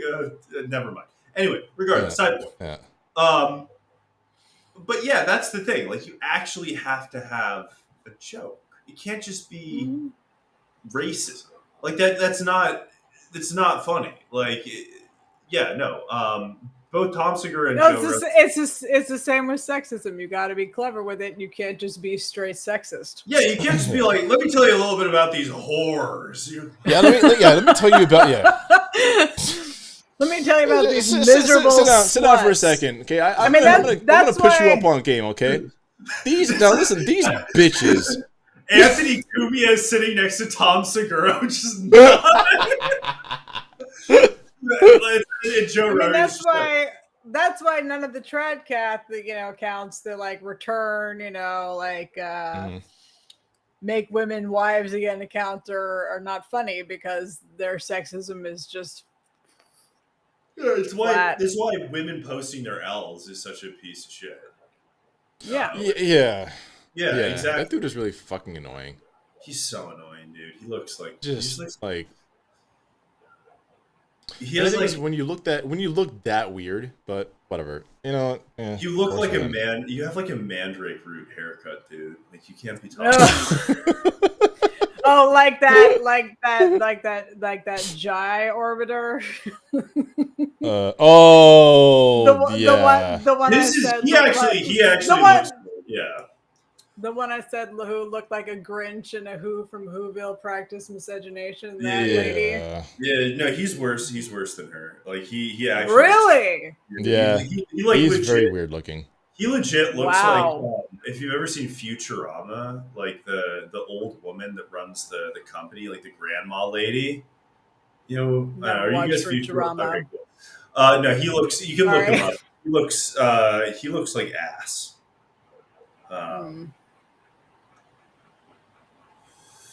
Yeah, man. That's I funny. don't know. Usually people who run those accounts usually don't post face, but he did. Oh, he does. He has a podcast on Patreon. It is exactly like it's a Cumtown knockoff podcast. Yeah. And it looks like shit, dude. It's so bad. Oh. Well, I'm exhausted, Well, so I'm gonna go to bed. Yeah, we should probably call it a night. But Been on going for 3 hours. yeah. Yeah. I don't know how people do Alright. this shit for like 8 hours, and no, this is enough. Yeah. There's only so 3 much of your hours S's I can stand in max. one night. All Yeah. 5 minutes. Fair enough. All right, we'll see you guys next week. See you guys. All right. Take care, guys. Peace. Bye.